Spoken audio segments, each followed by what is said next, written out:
Hello everyone and welcome to Freakopolis' first episode of the Lands of Alaire, our D&D 5e actual play. We're going to be jumping right into the action, so let's do it, guys. Buckle in. Yeah. It is mid-spring. The sun lingers a bit longer on the countryside of Sarengar. The flowers have bloomed, the buds on the trees have just opened, and the roads are muddied with puddles filling every dip and hole. You find yourself on a covered wagon traveling the old roads that weave through the forested landscape, usually alongside rivers that flow from the mountains to the north. You are conscripts of Farinwell, the bloated kingdom to the south that committed to a violent occupation of Sarengar 2 years ago. Slowly, the wagon begins to fill with other passengers willing or not, including a farm boy named Olerin Gray. He has short brown hair and brown eyes, and his round face and hands are a bit dirty from working the fields. Olerin wears farmer's clothes under a worn leather jerkin and carries a relatively blunt sword at his side which has no sheath.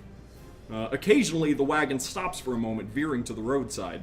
The wagon master scans the surroundings while checking maps or sending messages and receiving messages by pigeon, before getting back onto the wide covered platform from which he sits, guiding the wagon day and night, all the while surrounded by rations of ale, smoking leaf, and other luxuries that he restocks every time you approach a large enough settlement. At night, you sleep on the roadside under the stars, or within the bunks if the wagon master decides to continue traveling through the late evening. If anyone begins to act hostile, the wagon master explains. If he doesn't respond to the messages from Farinwell every afternoon and evening, everyone on the wagon will be put on a list for execution on sight, and there will be no escaping the Empire's gaze.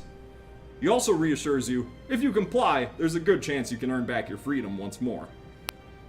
After about 3 days ago, after approaching the outskirts of a larger town called Lowton, the wagon master stopped on the roadside for longer than usual before a group of about 15 Farinwellian soldiers, each dressed in chain with tower shields, approached along the road. They quickly inspected the cart, looking you and your fellow conscripts over, and then handed the wagon master a small bag of coin and went on their way. Not long after, the wagon veered north, towards the distant Algor peaks that form the jagged northern horizon. The landscape became rockier and more treacherous as you moved away from the farmlands, following a wide road into the deeper forests and across rope bridges suspended over steep fjords. The 2 mules that pulled the wagon continuing tirelessly into the foothills, every step they take as if they had made this trip 100 times before. At this point, most begin to accept their fate for various reasons. To escape to the south is to condemn oneself to the forces of the Empire, to the north the vast, unforgiving wilderness. Yesterday, in the early afternoon, the wagon climbed a tall hill, and upon reaching the crest you saw beneath you a large valley with a great winding river running through the middle. Miles away you could see a walled town sitting nestled on the banks of the river, and just before the foothill forests that precede the towering Algor Mountains. Patches of cleared farmland are spread throughout the valley, and you could just make out the small sails on the river, as well as another few wagons making their way south on the same road you travel. The ominous, massive, jagged, snow-capped peaks to the far north always dominating the backdrop of your view. A cold northwestern wind begins to pick up as you journey down through the valley, howling through the pine trees. By the time you make it to the town known as Helmtop, the stars have already pocked the skies. The wagon moves slowly along, staying close to the riverside, the clip-clopping of hooves, and the occasional groan of wheels along with the lapping of water upon small wooden boats, the only noise in the calm of the night. A lone guard, dimly illuminated by flickering torchlight, sat awaiting at the western gate on the far end of town. He spoke up as the wagon approached. "Another batch for the camp, Niem." The wagon master glanced down. "Aye, that's right." The guard moved to open the gates. "Best make it back to town soon. It's mid-spring now, you know. You won't want to go up there no more till next year." The wagon master, Niem, puffed some bluish, thick smoke from his pipe in response as he wordlessly urged his mules forward with his reins. Moving through the night, you climbed further uphill towards the looming mountains, and turned east from the river, following a small path, first alongside a tall ridge, and then into the rocky woods of the foothills. And as you guys are approaching the forward camp, what do you see in the wagon?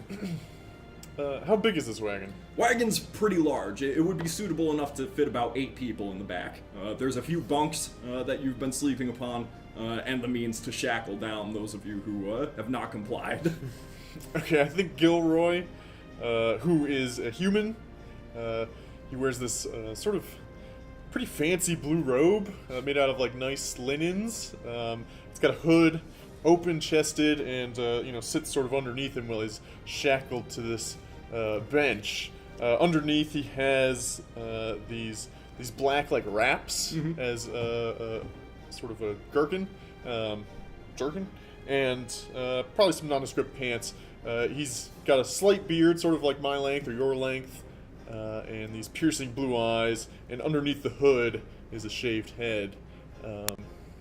He's only like, I think I said he was like 30? Yeah. He's not particularly old, but he is new to the world. So he sits there, shackled, with a black eye.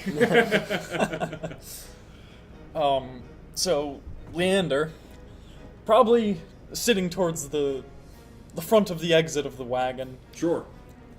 sitting in his most likely new-looking, shiny chainmail that he seems to keep well fitted and cleaned up. He carries a long sword and shield, unless those are locked up. No, as We're long alive. as you didn't cause a fuss getting on the wagon, you're permitted to carry Those those are probably on a bunk next to him or something. Sure. And he has a long white and gold-trimmed cloak that rests beneath him. And he probably just sits staring out the back of the wagon most of the time. He's a young-looking half-orc. But Yeah. for a half-orc, he probably looks middle-aged. Yeah, no, you're staring down this incline, kind of the other side of the valley that you had approached from the day earlier, and you're watching as you go even further into this vast wilderness and towards these huge mountains. He's shackled too.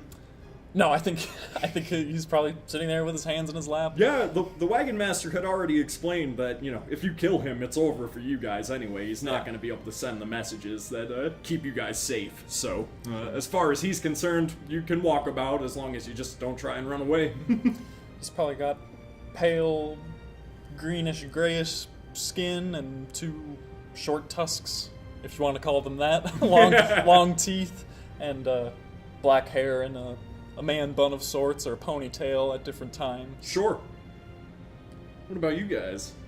I am definitely shackled down. And probably covered in bruises. Yeah. I mean, I definitely didn't go without a fight. So, I am chained down everywhere, and my weapons are definitely locked away. Yeah, in particular, you look a bit more like a wild man than these guys. Oh, definitely, yeah. My skin is actually very coppery, like a wood elf, and my hair is actually like, not like flaming red, but very like shining red to reflect it. Auburn, sort of. Yeah, auburn's a good word. Would people be able to tell that you're a half-elf? Yeah, I think so. Gotcha. So Yeah. those who have seen half-elves before know the look. Yeah, elves or ears are definitely pointed a little bit more. Very piercing stare. I don't blink much. Right. And what are you doing shackled down at the moment? Probably your ankles and your hands behind your back. Well, definitely still seething silently. Yeah. Just that elven rage that's just quiet. Oh, sure. Yeah. Just staring into the ceiling because I haven't seen the stars in days, probably. Yeah, now. and over the time of your journey, Niam the Wagon Master seems to have taken a good amount of joy in making sure that your chains are tightly locking you down and stuff. For his protection, and because he too is a half-elf, but of a much different type. A much more civilized half-elf, in that he's in this for the money. And what about Melee? I think she's just kind of sitting. Sure, yeah. Probably across from Gilroy, looking a little upset, but not really putting up any sort of fuss. No, I doubt that you did in the beginning either. You knew when it was time to surrender. And I'm guessing you have your longbow at your back, pretty much? Yes. Gotcha. So I think Gilroy, is sort of beaten up or beaten down. He is shackled. He's been staring at the floor of the wagon a lot. But you said did we stop? Oh, no, you're making it up further into the foothills that are right before the Algor range. And so you're still moving at a slow and steady pace. These mules are unrelenting. Okay, I think he after some time looks up and looks at Melee and is like, "I'm so sorry. This is your chance. Next time we stop, you really should leave me. You're much more dexterous. I'll slow you down. We've seen it in the past."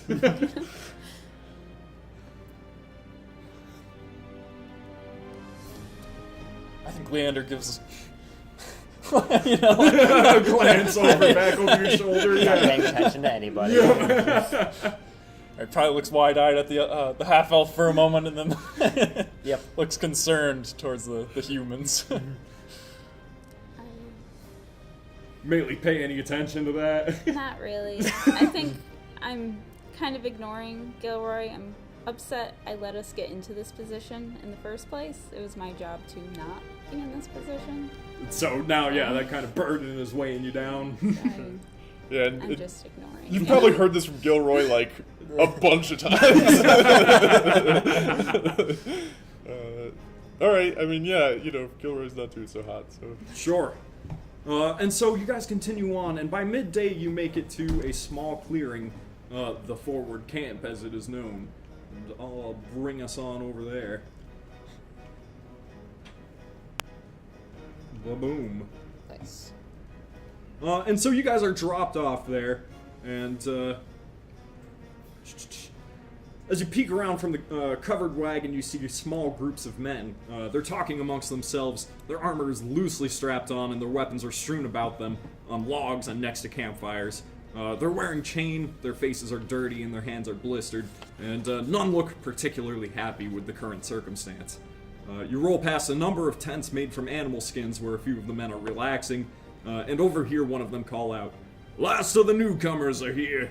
Before Niem drops you off in front of the remnants of an ancient and long decrepit tower. Only the bottom floor is in any suitable shape. After a moment, Niem turns back in your direction with a tip of his hat. "There you have it, folks. Boss man's inside." And then he slowly begins to turn the cart around and take the old road back south in the opposite direction with the crack of a whip. A young human soldier with tan skin rushes out of the entrance and addresses you. Goes, "Captain Talier's inside. He'll be seeing you now."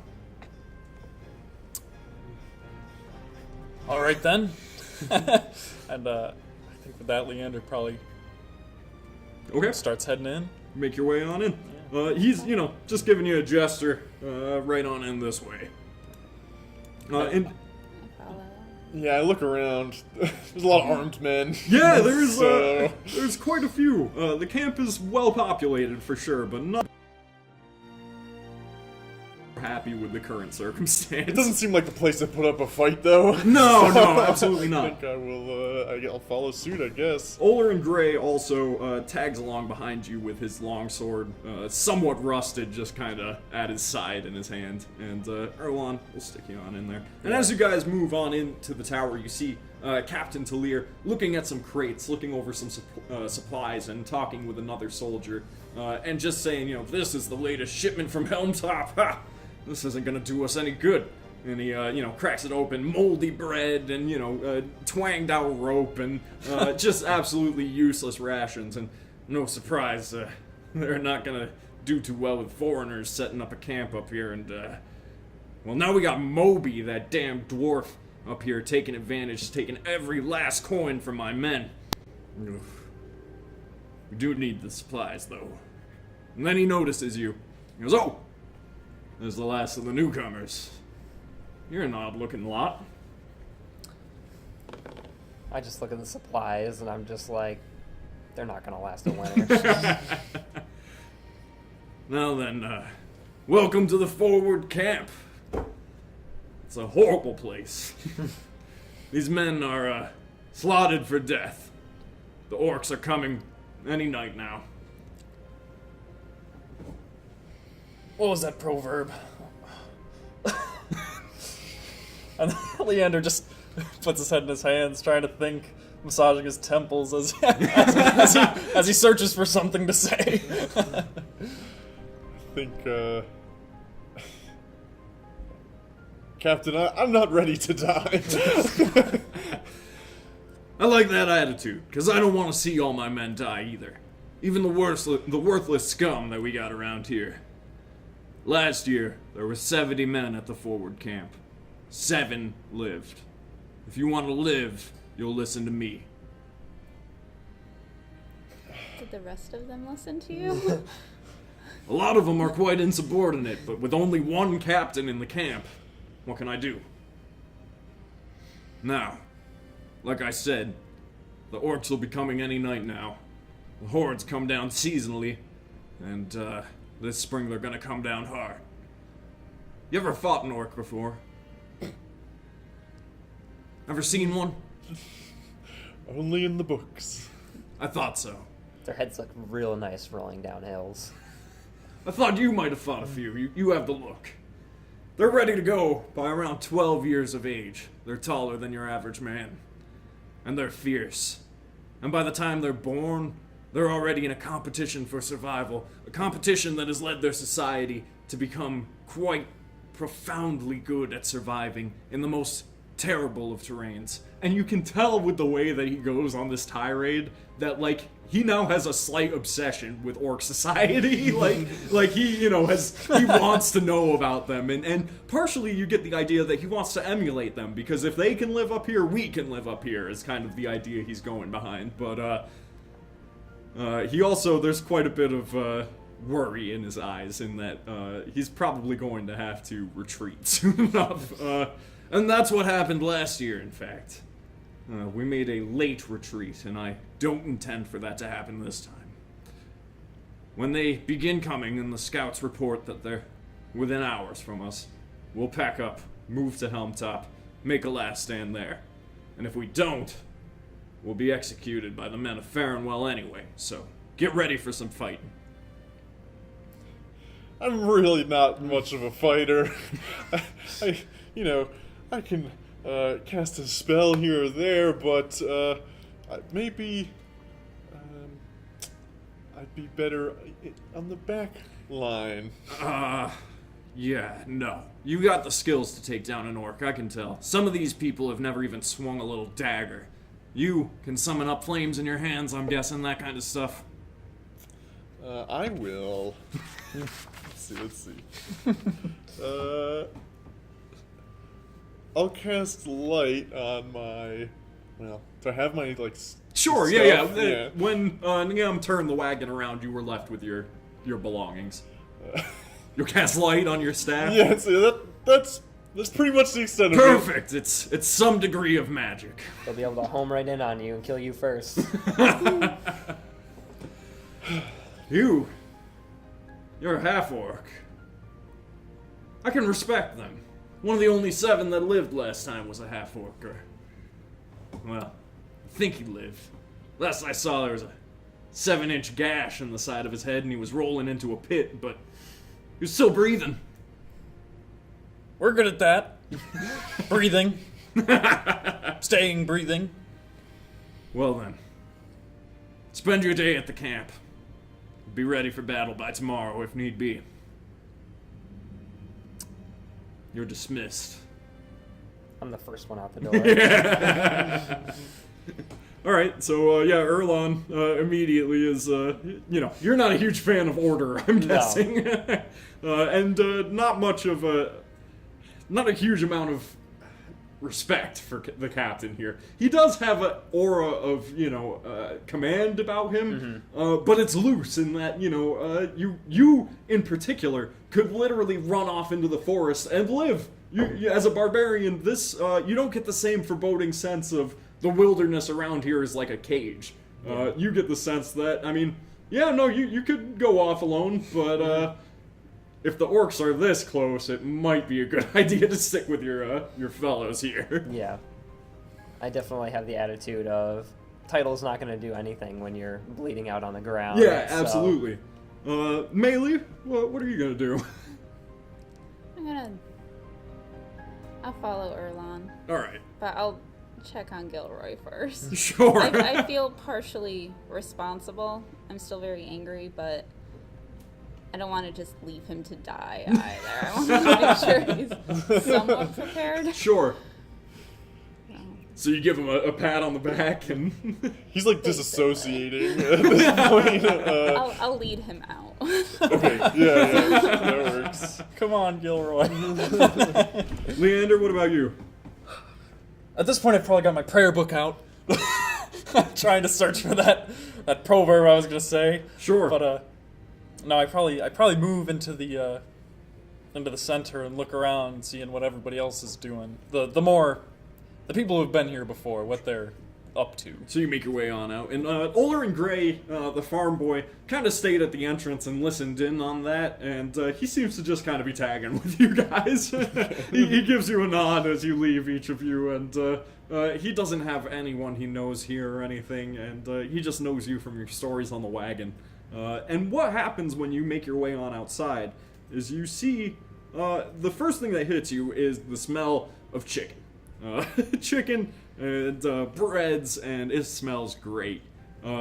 Immediately after exiting, the scent of delicious smelling chicken and onion soup as well as warm bread. And you see a high elf dressed in shining, colorful blue armor. He's sparring with a lowly looking soldier who's wearing ill-fitting leather.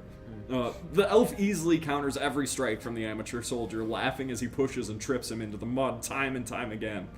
Behind the two is an older woman who's cooking on an open flame.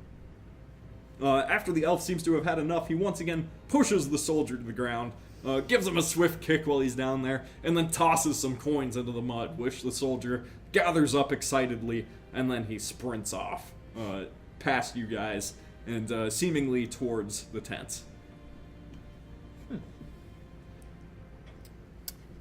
Yeah, I'm gonna approach him Okay. right away. All right, Erlon, you walk right on up to him, and Are you looking for a real challenge? yes, please. And he draws sword. As much as I like sometimes seeing people put in their place, humiliation is completely different. Sure. And that's just too much. It will not stand. All right, he draws in kind of a defensive stance at the ready for you to swing at him. Go ahead and throw an attack if you want to. And I definitely put it to the flat of my blade, so I'm not gonna. Yeah, you're not gonna just chop him down. Oh my god. Oh! First roll, natural one. Oh no! All right, Oh. he counters back with a not a particularly great one. Does a 14 hit you? Yes. All right. Not a huge amount of damage out of that one. Yeah, he gives you a swat and kind of dashes along beside you, and you get the feeling that he has had formal swordplay training. Like, and when you look at his armor and the quality of his weapon and stuff, this dude has money. And you begin to wonder, like, what the hell is this guy doing here? Yeah. Like, and you know, he gives you a laugh and kind of a quick pat as he goes past and says, "I'm famished. Join me. Come along." And he makes his way over towards the table, leaning against one of the chairs. Do you guys join along with him? Yeah, I think so. So he begins to kind of, shake everyone's hand a little with a bright smile. He's got blue eyes, and he gives you a Zelryan Gallicurt. Nice to meet you. You must be one of the new conscripts, huh? Yes, conscript is lightly putting it, as forcibly brought up to this wasteland. That's unfortunate, 'cause I'm here of my own free will. You better show some action soon. Why? Why? The adventure! I got bored of living down south in the plains. It's, well, not much going on like up here. Orcish raids every season. You read about that in the books. And I wanted to see it. And, luckily Burma said she'd keep cooking for me, so we made our way up here to the forward camp so that I can witness the action. Suit yourself. Have you seen any yet? No. No, I've been staying right here next to Captain Talir, because he seems to know what he's doing when it comes to living.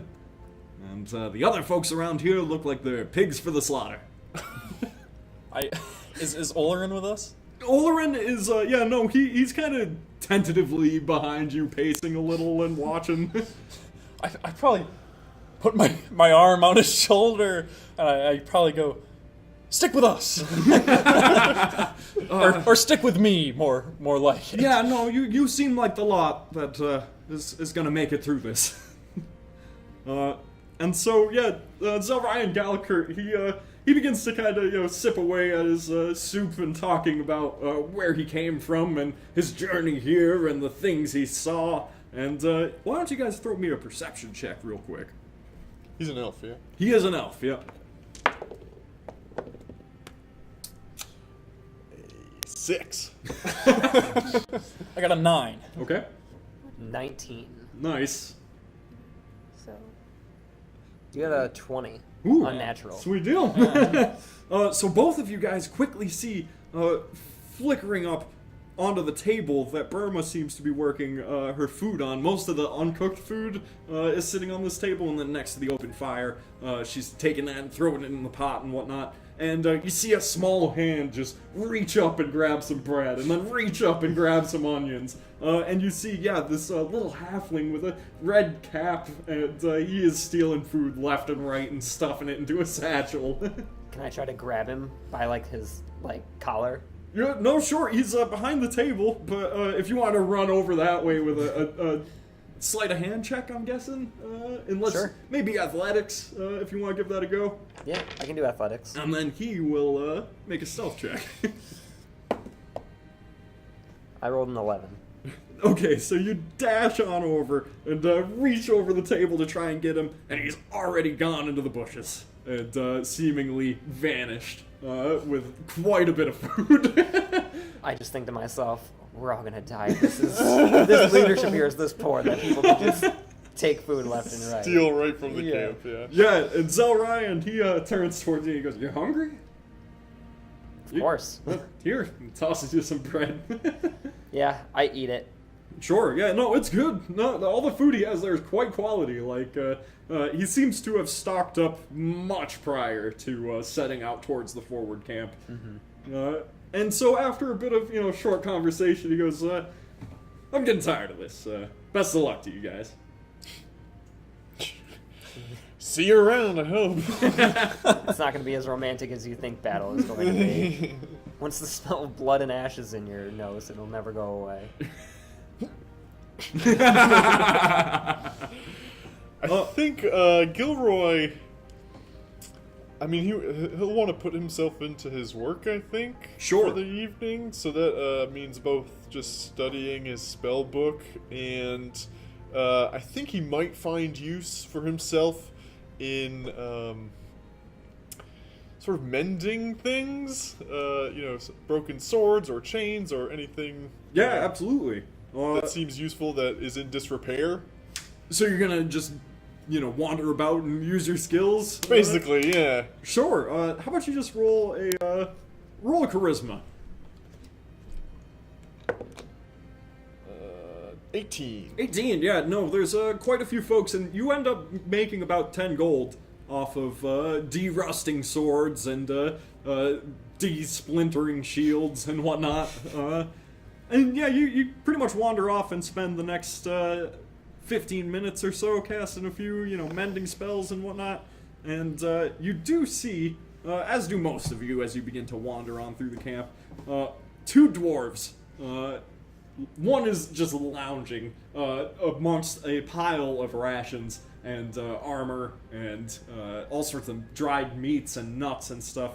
And the soldier that Zelryan had kicked to the ground and thrown coins at is happily spending his money on some ale. I'll move you guys on over towards there. This is like a makeshift tavern. Slash general goods store. Right. It's rations that were not sent to the forward camp. And the dwarf there that's laying on the ground seems to have quite a stock of gold next to him. A few small bags. So this is the dwarf that Captain Tallier was talking about? Yeah, Moby. that's Moby. Was his Moby. name, yeah. Okay. And when he sees you guys nearly approaching, he looks up at you and goes, looking for a better shield? Maybe some hard drink before the fight? Oh, I don't partake. Okay, fine. Well, what about you? What's the strongest thing you got? Ha! Got some stuff from back in, Nunverin. Ought to do you well. I'll take some. 25. I don't think I have anything. I'll arm wrestle you for it. I'm no fool. One of those free roamers. I'm too old for that. What about you? Want a drink? I'm just gonna turn around and sit by the fire.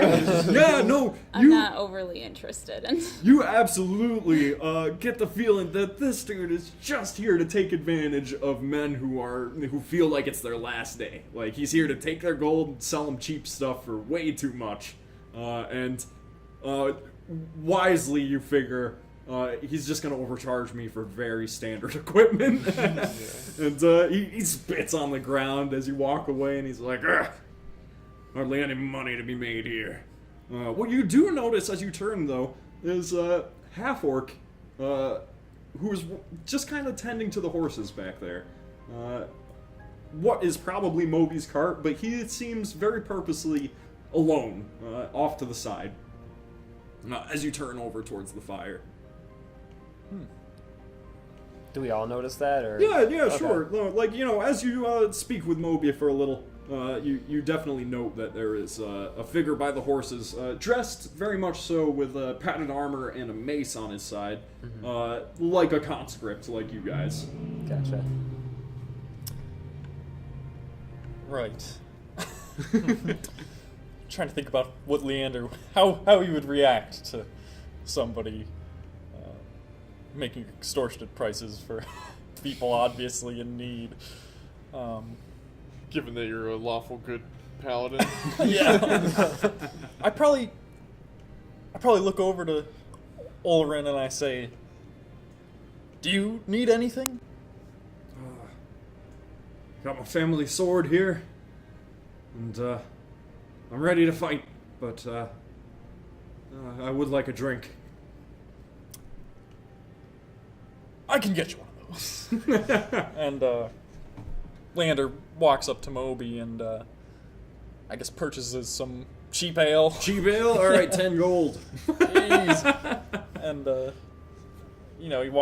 he gives the whole thing to Ulrin, except for maybe saving a little bit for himself. Thank you, friend. Whew. This'll help with the nerves, hopefully. I see your sword's a little rusted. Yeah, it's hasn't seen use in a while. Not since the River Wars. Gilroy, was it? Yes. You know how to fix stuff like this? I mean, with a little magic, you can fix anything. So you're a wizard? Some might say wizard, yes. Mage, spellcaster, Scholar? scholar, for sure. High Priestess Killiseth once said that any man who knows his way around a book surely knows how much will it be to mend the sword. And he's already got out his coin purse, picking through some gold pieces. He'll do it for free. Yeah, let me see it. Mainly tells him he'll do it for free. Yes. So I take the sword, I just run my hand across it, and it...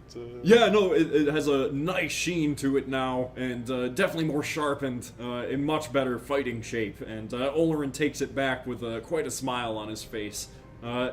You get the sense he's never swung it. He's just a farm boy who got sent up here. I wouldn't put much stock in those high priestesses, though. Not up here, anyway.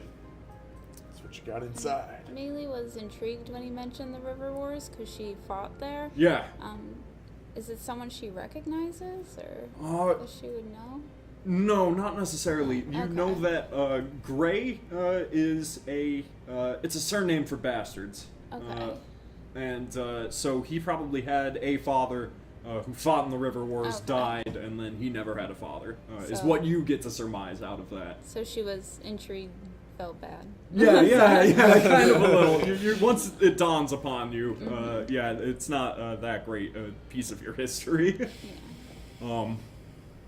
So what else are you guys gonna do? I'm gonna approach the half-orc tending to the horses. Sure.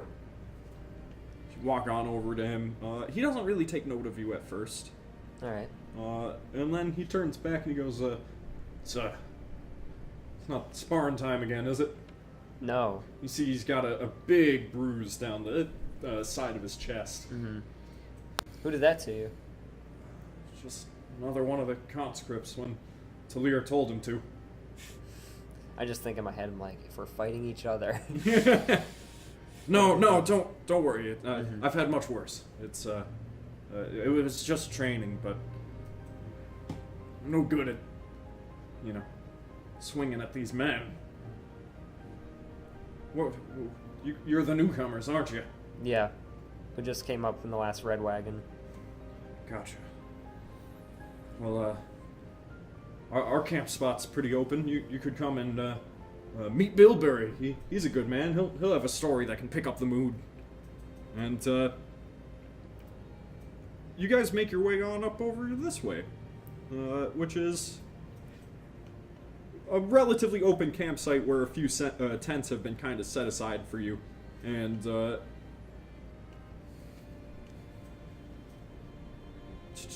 the half-orc introduces himself as Zorn, is his name.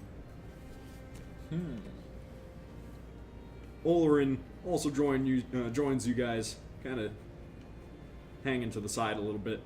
And, yeah, you guys make your way around this fire as the afternoon sun slowly begins to dip away and draw you into evening. And the mood is changing at camp as the sun begins to go down. And let's see. Colder mountain winds begin to kick up as you sit by the fire. The trees sway and lean a little to the south.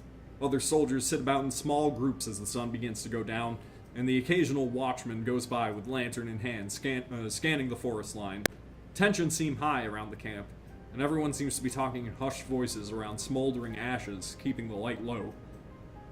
After a little while, a somewhat familiar face to you, Ulrin, comes popping out of the woods with a big loaf of bread in his hand that he's been mowing into. And he just hops on over by Zorn and takes a seat.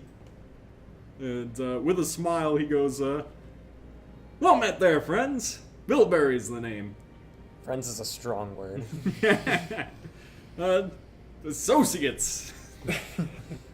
New conscripts, whatever you want to be called. You want some food, don't you? And he begins to pass out, onions, apples, bread, and whatnot. Yeah. And Now that he starts passing stuff up, I lighten up a little bit. yeah. Because I thought he was just going to keep it all. He seems to be. He seems to be one of the only people here with a smile, in a relatively bright mood. And him and Zorn speak for a moment. Zorn says, you seem like good folk, and Bilberry just, glances about at you and, if you say so, buddy. And, looks around and goes, so, what's your guys' story? Well, I studied for a long time at a secret college somewhere far south of here. And really, this is my first time out. And Oh. I've gotten myself into this mess. Yeah, what luck! Jeez, what do you do for... Get Farrenwell to send you up here? Just the wrong place at the wrong time, I suppose. I heard whisperings of something quite intriguing to me and my colleagues. Spent the past few months hunting it. Asked Melee to join me along the way for protection. I'm not the most physically capable. Before we knew it, we were on the red wagon. It's a little similar to what ended up happening to me. Just got caught up in the wrong folks, I think. And now here I am. And Zorn gives a laugh and he says, yeah, like you're not just gonna slip away the moment the orcs come running. And Bilberry looks up with him with just, a glance, kind of reassuring. And he goes, yeah, no, I met with some folks named the Dusklight Defenders. They promised some great adventure and to help my family, but ended up being that maybe I pilfered an item or two that was important to some important folks, and now here I am. And Zorn, upon these stories of how you folks ended up here at the forward camp, he's just kind of looking at the ground, kicking a pebble about. And Bilberry looks over at Leander. He goes, and you, big guy? Well,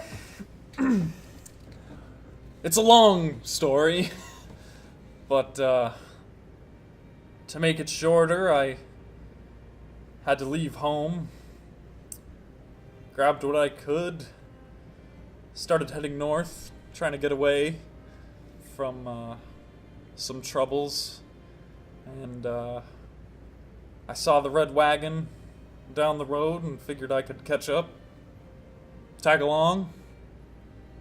Do some good? I think that's the plan. It's a funny place to have that plan. And you, I don't have to guess why you're here. Half-elf, free roamer. Yeah, fair and well will send those folks up here every chance they get.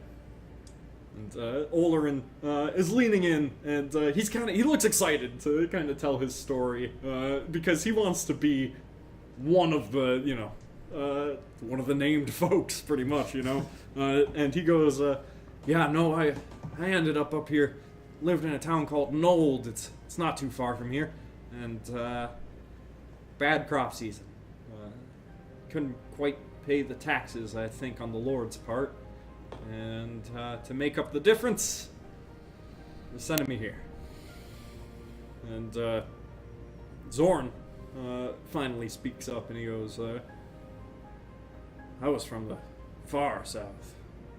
Very far. The property of a few scaled men. If you know the type. And managed to escape. Now I'm here. How long have you been here? Oh, made my way up here about a month ago. Not too long. But I'm glad to see you folk. I'm no fighter. I hope that everything ends up all right, but I know a few spells. Taught myself, but nothing that's gonna save me from an orc attack. Your job is just as noble, caring for the animals. They're the most innocent in this war. That's what I figure. No animals, whipping around other folk, getting them to fight for them. Where'd you learn your magics? Picked up a book down south. There's a lot of exotic things like that, and managed to get free. But I'm not gonna hurt anyone, not even an orc. I've seen too much of it. Leander, glancing across the flames, you see now the bruise he has, the dark purple bruise that covers his chest. And just because you would be on the lookout for the state of people. Yeah. Enough with my story. What's the local rumors, Bilberry? Bilberry looks up and he goes, oh! You know Jantel! And Zorn goes, everyone knows Jantel. He goes, she hasn't been back. She always comes back. Zorn looks at the ground, shaking his head again. Who's Chantel? It's Captain Talier's head scout. Half-elf from way down in one of those hidden forests or whatever they call it.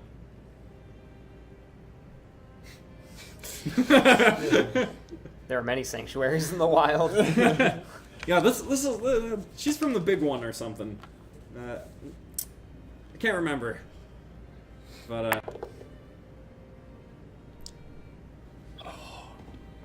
I've heard of it. Oakenleaf? yeah, no, that's the common phrase for it. She calls it something else, but Oakenleaf. That's what they say. Elves are weird. Now, and the stars begin to come out, and it gets quite late and quite cold. I guess we might as well take to our tents. I'm glad to have met you, and thanks for not dragging me in front of Zelryan over there. No problem. That man is a nuisance. And Olerin and Zorn and Bilberry all kind of they don't quite go in their tents, but they start setting up their bedrolls and getting ready to retire. What are you guys gonna do?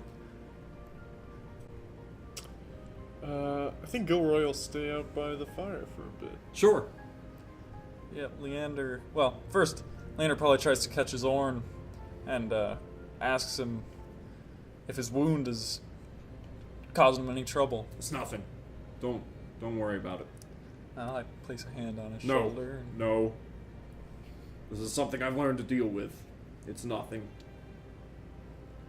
I know you have good intentions, but no. Can I roll an insight check Sure. to see like why somebody wouldn't? So that is 8. An 8. You're not quite sure. You know from his conversation, he said he was the property of some men.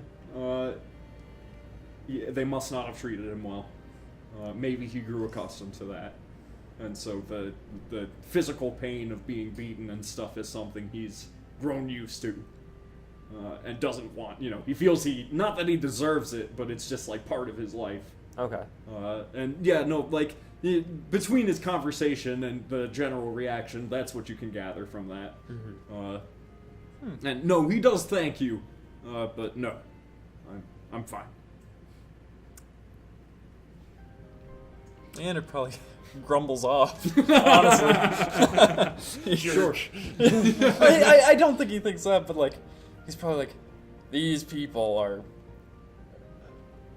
This is rough. Broken. Yeah, it's a pretty broken camp. Yeah.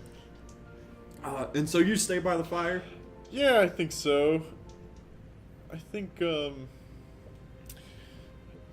Gilroy is...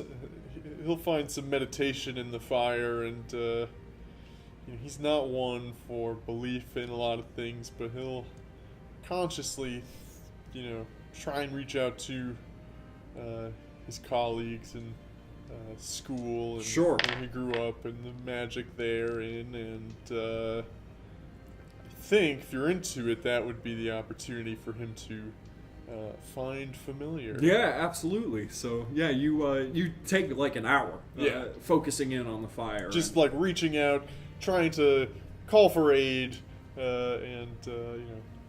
just he doesn't know who else to turn to. So right. And what are you guys gonna do during this hour?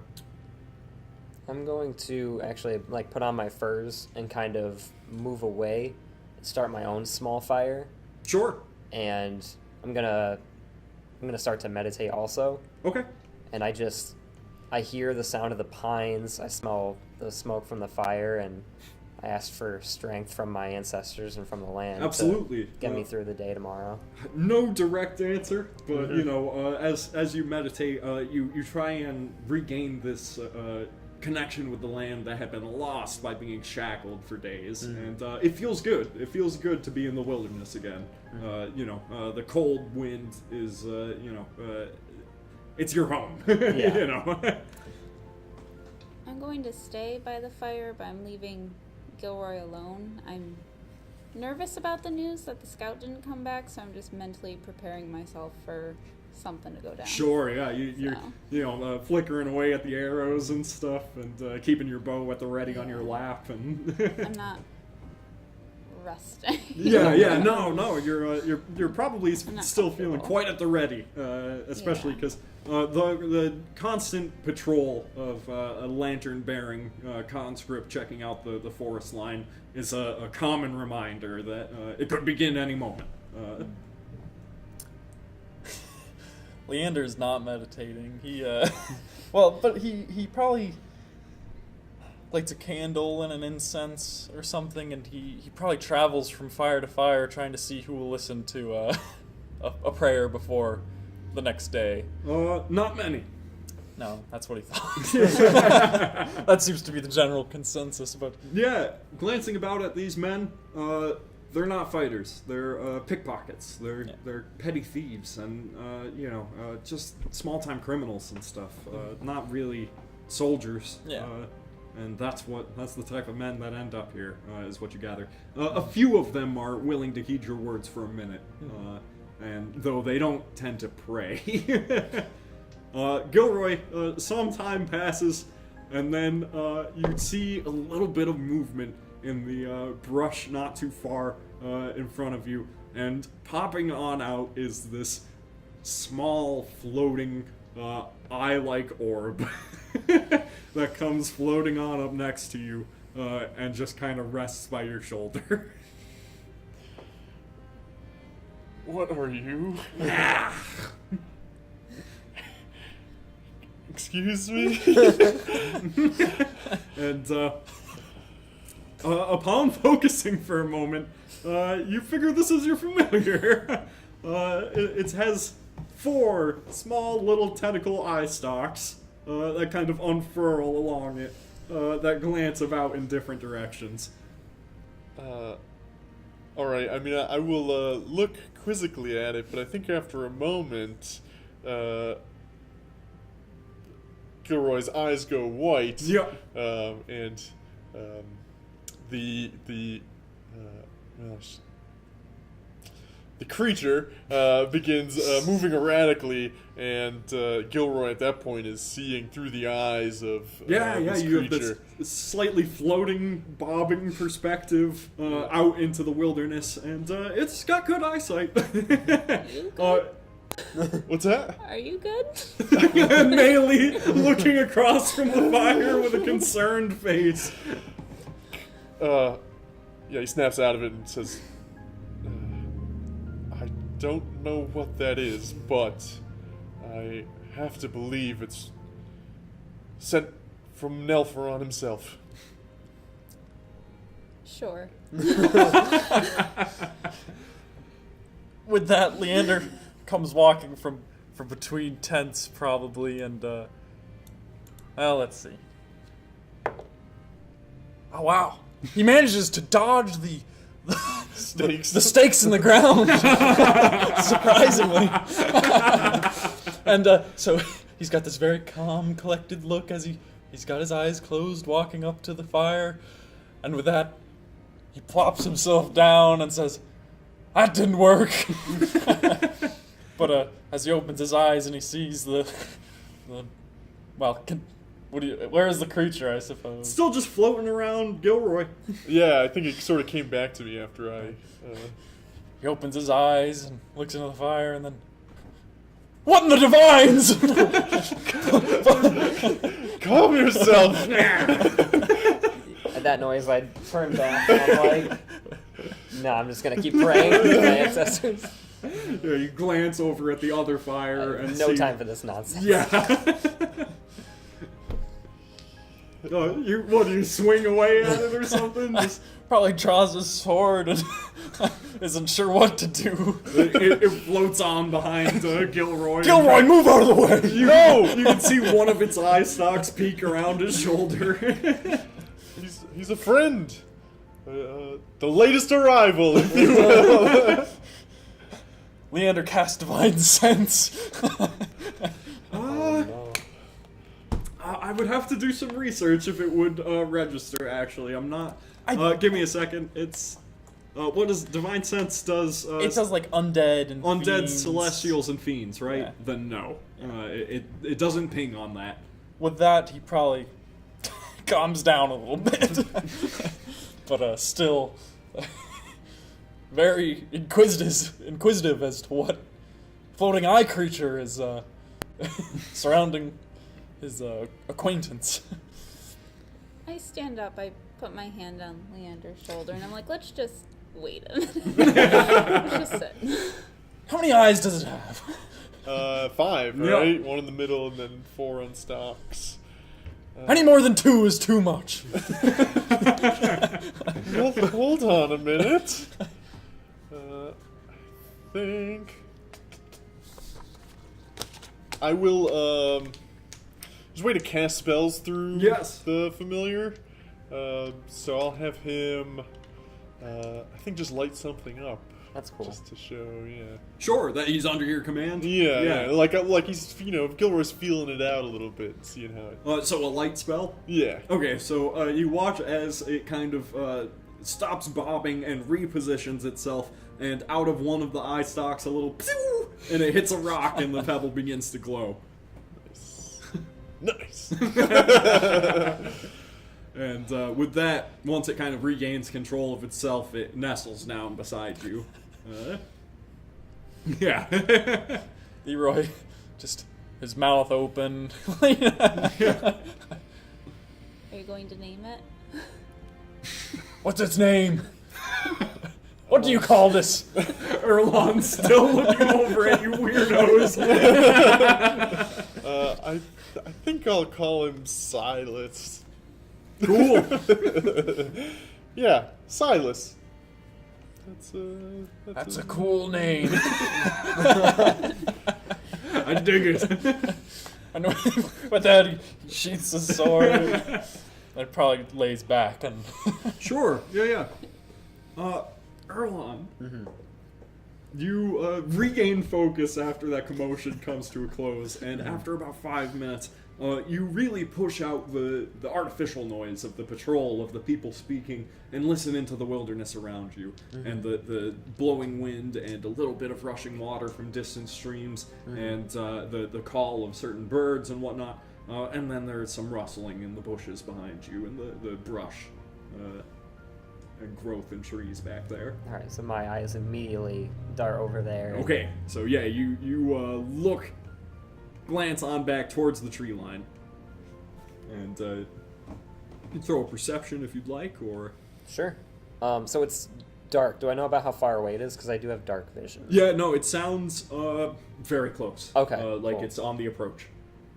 So, man, low rolls today. So altogether, that is a 4. Okay.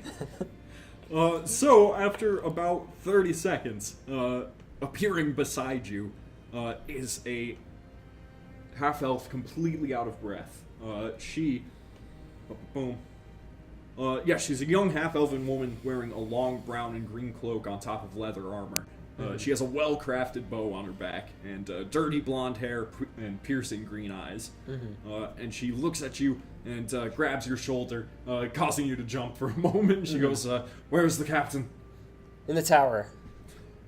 "Come with me." Yeah, I don't even. I want to live, so I'm definitely going to live. I want to figure out what's going on. I want to figure out what's going on, but I keep looking back towards the forest as I go. Yeah, no, and rushing that way, you move past the rest of the group, and you guys see Erlon and a half-elven woman who was not in the camp previously, rushing past you guys. And I call out to them and say, "It sounds like something important is going to happen." It's going down, man. It's going down. All right. You guys hop up and follow him? Yeah, cursing under his breath, Gilroy jumps to his feet. All right. Well, Already? You guys run on over towards the tower, the only big structure in the middle of the camp. And as she enters, Captain Dolaron, he looks up, or Captain Talir, he looks up and glances at you guys and sees the half-elf gives a little of a sigh of relief, leans back on the wall a bit, and goes, Where's Fanvario? Where's Lyeth? Giantel speaks up, solemnly. Dead, sir. Captain Doralon, he looks down for a moment. Well then. State your report, Giantel. Sir, 3 days ago we reached a suitable location to keep an eye out for orc activity. Did not take long. They've begun gathering at the edges of the Algor, as usual. However, the very same night we arrived, we had noted some peculiar tracks in the forest. Fanvario went to investigate, found that a tribe of ogres have seemingly joined the orcs. But what's more, they seem to have some kind of common objective. As Fanvario said the orcs were directing the ogres to work for them, some large project. He offered to get in closer and find out what he could. Lyeth joined him, foolhardy as always. After not long, after not hearing from them for about 2 days, I assumed the worst and ran back as swiftly as I could. The orcs are very near. They swarm the forest in our direction even now. From what I've seen, my advice is to begin the retreat to Helmtop. Farnwell's orders be damned. The captain paces about for a few moments. Well, they'll hang us if they all find out that we didn't make some sort of a stand. Perhaps we should fall back to Helmtop now. Our best chance of survival. We'll rally with the locals. But we also need to take the initiative. Strike first. Not just turn our backs and run while we still have the chance to ruin whatever plans they've made. Giantel leans onto the wall and thinks. We'd need a small team. Otherwise we'll just be seen and swarmed in no time. Hopefully we can find Lyeth and Fanvario as well. And the captain stands up and turns towards you. It's settled then. I'll pull the men back to Helmtop and organize our defenses there. Points to Giantel. You and this lot will make your way north. Try and figure out what's going on up there. Stop it if possible. I know they don't look like much, but they're fresh. I'm betting they'll manage better than farm boys and pickpockets. You folks ready? I actually start sweating with anticipation. Yeah, you're gonna. If I'm gonna be here, I might as well kill some orcs. Yeah. Suppose Leander has his arm on his sword and the other one with his shield strapped to it. I grab my bow. Alright. Good, well. Head out by daybreak. And, report back to Helmtop alive. And with that, he begins barking orders out at the sleeping men who begin to arise from their tents and pack up. And you guys are led by Giantel far to the north. And we will be switching maps. How old was Olerin, by the way? Olerin is like 17 and a human. He's very young. He wishes you the best of luck. He's not coming? He is not coming with you. Good. Good for him. He seemed like, definitely capable of dying. Yeah, no, Capable of dying. luckily, you witness Bilberry and Zorn. They kind of make a trio and gather up together. Zorn gives him a tent, and you see that those three are now kind of committed to sticking together through this. And you guys kind of introduce them, so it's a bit of a warm-hearted moment before you head out to your deaths. Awesome. Well, Gilroy, you might be earning your freedom a little early. With or without a head. You're right. Free from this wretched existence. Oh, boy. Alright. Should have stayed at school. So Giantel leads you north out of the camp, uphill across streams and through the thick forest. And about 3 or 4 hours into your trek, the sun begins to rise. Giantel stops and turns back towards you. Now we must be cautious, she says. This is near where Fanvario and Lyeth. This is where they should have returned to. There should be orcs in the area, and potentially even more dangerous things. Keep an eye out. Be alert. And there's a foreboding sense of unease. As you glance about, the forests seem even darker and wilder up here. It's nighttime now. The light is, the pale morning. You, as a human, you don't have any disadvantages in this light. Okay. You guys gonna make your way on down the path? Yeah. Chantel takes a moment, checks her bow, takes out an arrow, knocks it, and begins making her way further down. Stay in front of me. I'm gonna be at the front with her. You're gonna come be up in right the- next to her? Yeah, Okay. At the rear. I don't want you to be at the very end. At either end, really. Yeah, I mean, Gilroy, we've been traveling together a while. I think I'll take your word for it. Yes, ma'am. Oh, sorry. And Leander, you want to be there? Yeah, I'd say that worked. I mean, probably for the fact that I try to keep up with those two, but Sure. You're not as one's, adept. yeah, one's a ranger, and or I suppose a scout, and the other one is a wild man. I could probably. yeah. I'm definitely moving through like everything. Right. I don't And I'm- hesitate Yeah, at yeah. all. The trail is, quote unquote, a trail. It's the path of least resistance. There's, a bunch of loose rocks and undergrowth and stuff, roots. Any of you gonna throw a perception check or anything? Just to Yeah. stay on the lookout?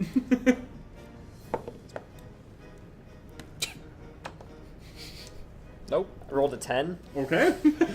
Oh, look melee at? with the. That plus that? Yeah. Okay, so it's 22. Nice, Melee, you managed to call out right before anyone notices. Those are orcs in the bush right in front of you, not far. Erlon, you have your sword at the ready. Yeah, right down here is a couple of orcs who are seemingly just at the ready for this kind of thing. Here they are. And I suppose we should roll initiative because they're going to charge at you. That's what orcs are good at. Yep. Ooh. The orcs So it's did that. pretty well. Oh. So yeah, 12. I rolled a 2. Minus one. 1. So I rolled a 1. Oh I no! rolled a 10 minus 1, so 9. A 9. You rolled a 12. I rolled a 7. So yeah, they definitely took me by surprise. Yeah. Whoa! So what is that? Is it 12 in total for melee? Okay, cool. 12. So I and rolled on that perception, right? a 7. Dude, Which starting means... off great, guys. Ooh. There we go. The orcs will be going first. And surprise, surprise. 1, 2, 3, 4, 5. One's gonna run at Erlon. One's gonna run at Jantel. One's gonna get right in between you two. Bring it. A 9 does not hit you, I'm guessing. Nope. So the first one rushes out from behind the tree line, and with a hand axe, he slashes down at Erlon, and you guys witness as he dashes right out of the way. Greatsword at the ready. Another one right behind him attempts the same thing. With a 9. So a very similar scene. You're right in the middle of melee combat, though, straight from the beginning. And one slashes at Jantel with a 16, which does hit her.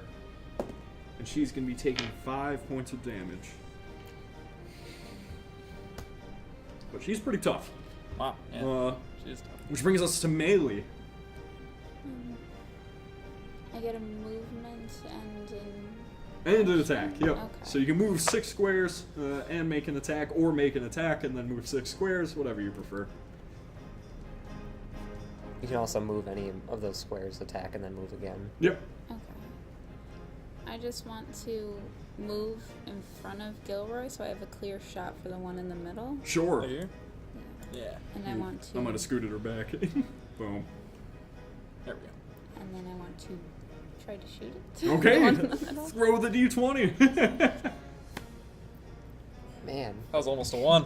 Pretty sure that's plus 7. unnatural 20. Yes. Yeah, so you throw a d8 plus your dexterity damage. So. Good old 9. 9. 9. Nice. Yeah. Damage, huh? Man. Boom. So Melee dashes in front of you, Gilroy, after just saying, stay in front of me. She puts you behind her, and but with good purpose, she slides on in with an arrow at the ready and unleashes it right into the neck of that orc, who gives out a woo! It is still standing, which is a testament to the toughness of orcs, but it definitely is heavily wounded by that single hit. And that concludes Melee's turn, which brings us to Leander. Right. Leander's probably going to run right in the middle of us, too. Like a So wall. you just move on right through there. Yeah. All right. He'll take a swing at the one Melee just shot at. Sure. That would be a 16. That hits an orc. Nice. All right. D8 damage. 6 damage. Nice. Yeah, that's super dead. Well done. Thanks to Melee. Boom. So he's got a dead thing now. Which brings us to Erlon. Yeah, Leander, you run on up and very, very reactive to this. Move Melee to the side for a moment, take your long sword, and just bring it down on that orc that she had hit quite proficiently and cut him down. Which brings us, to Erlon.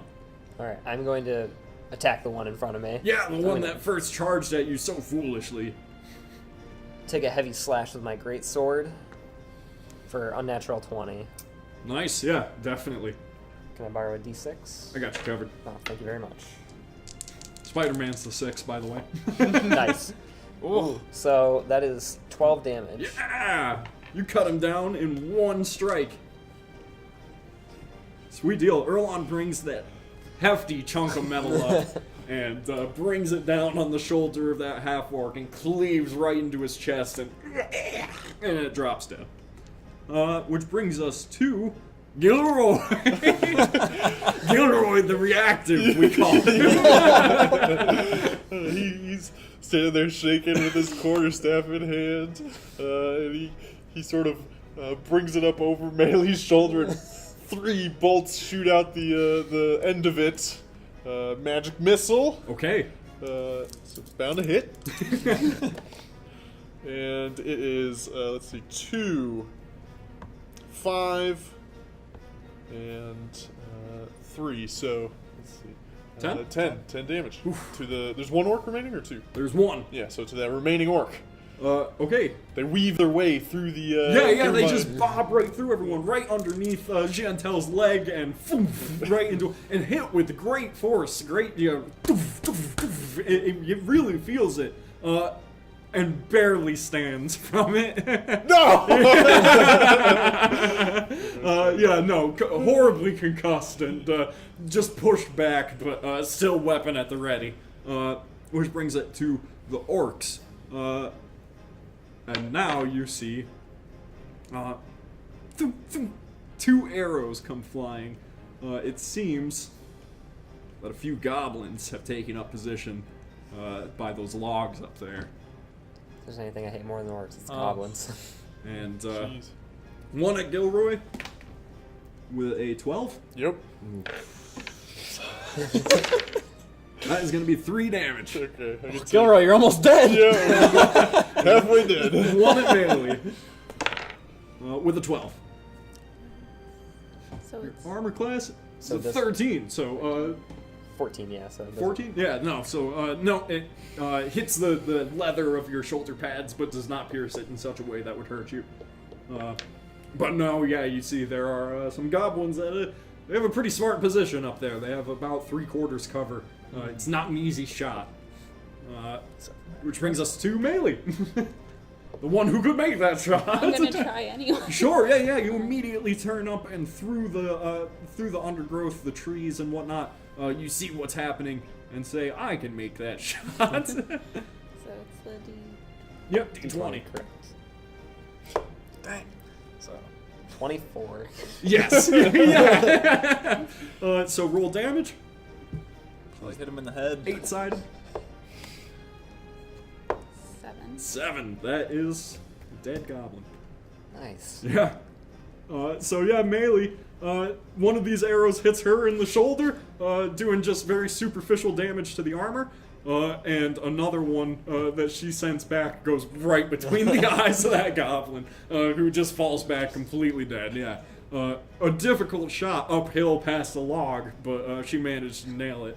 And Gilroy, you're getting an idea that Melee, you put your trust in the right person. She just never got the opportunity to show it off. Yeah. Which brings us from Melee to Leander. Leander, that one orc is barely standing. Of course he is. Not like I wanted to kill some goblins or anything. 13. 13 hits an orc. All right. They're not very. No, they're not. They're not wearing armored. some hide. Yeah, exactly. Yeah. They wear animal hide. They're big guys. Oh, that's definitely a dead orc. That's 10 damage. Yes, super dead. You cut that thing's head right off because he didn't have much left to him to begin with. Yeah, he was still reeling back from that. Right, yeah, magic from the magic missile. Give you a heavy pat on the shoulder. Good job. You too. Can I make a? You make a some movement. One, Yeah, there's nothing that can get attacks of opportunity on you from there. So I'll move up that's where you'll some. go. All right. Yeah. Which brings us to Erlon. So from my elven heritage, I learned how to use a bow pretty early on too, and I'm gonna try to. Try and make the shot. Yeah, I'm gonna drop my great sword, pull out my longbow. Okay. That is an 18. Ooh, just barely got it. Yeah. Oh, that's a roll damage. That is 4 damage. 4 damage. Not quite as precise a shot as melee, but definitely commendable that you got it in the first place. The goblin is still standing, but with an arrow in its shoulder. Definitely looks badly wounded by that. Which brings us to Gilroy. Hey! Alright, I will sort of turn to see where there once was 2 goblins, now 1. One badly injured Yeah, goblin. one badly injured, and I will cast out of the top of my quarterstaff. It sort of kindles for a bit, and then a bolt of fire comes launching out the tip of it. And that is an 18. Yeah! Nice. Wow, nice rolls, guys. Jeez. D10.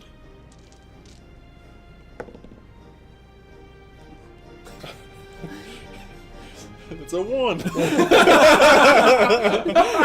Singe his ear fur. Yeah, with great precision, a tiny spittle of fire just.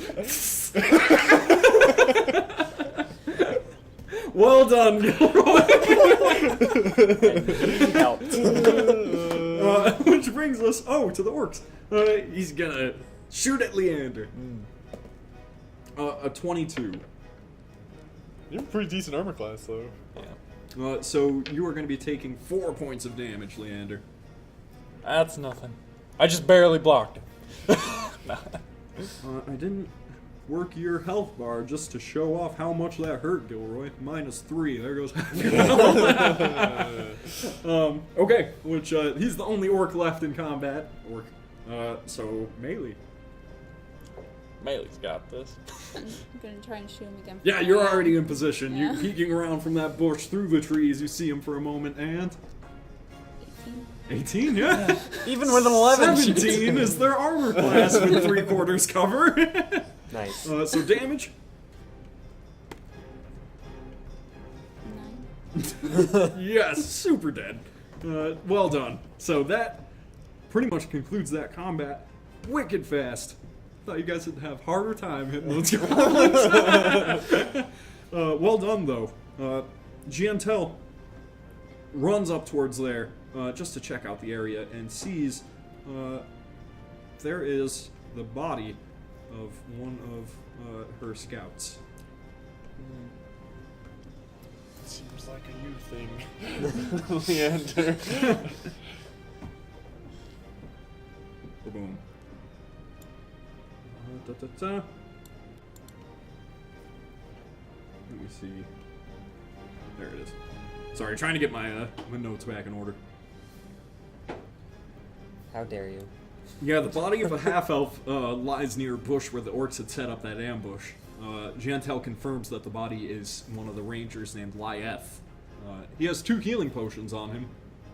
as well as a finely crafted longbow, which Giantel hands to Melee and says, better use in your hands now. It's a Mastercraft longbow.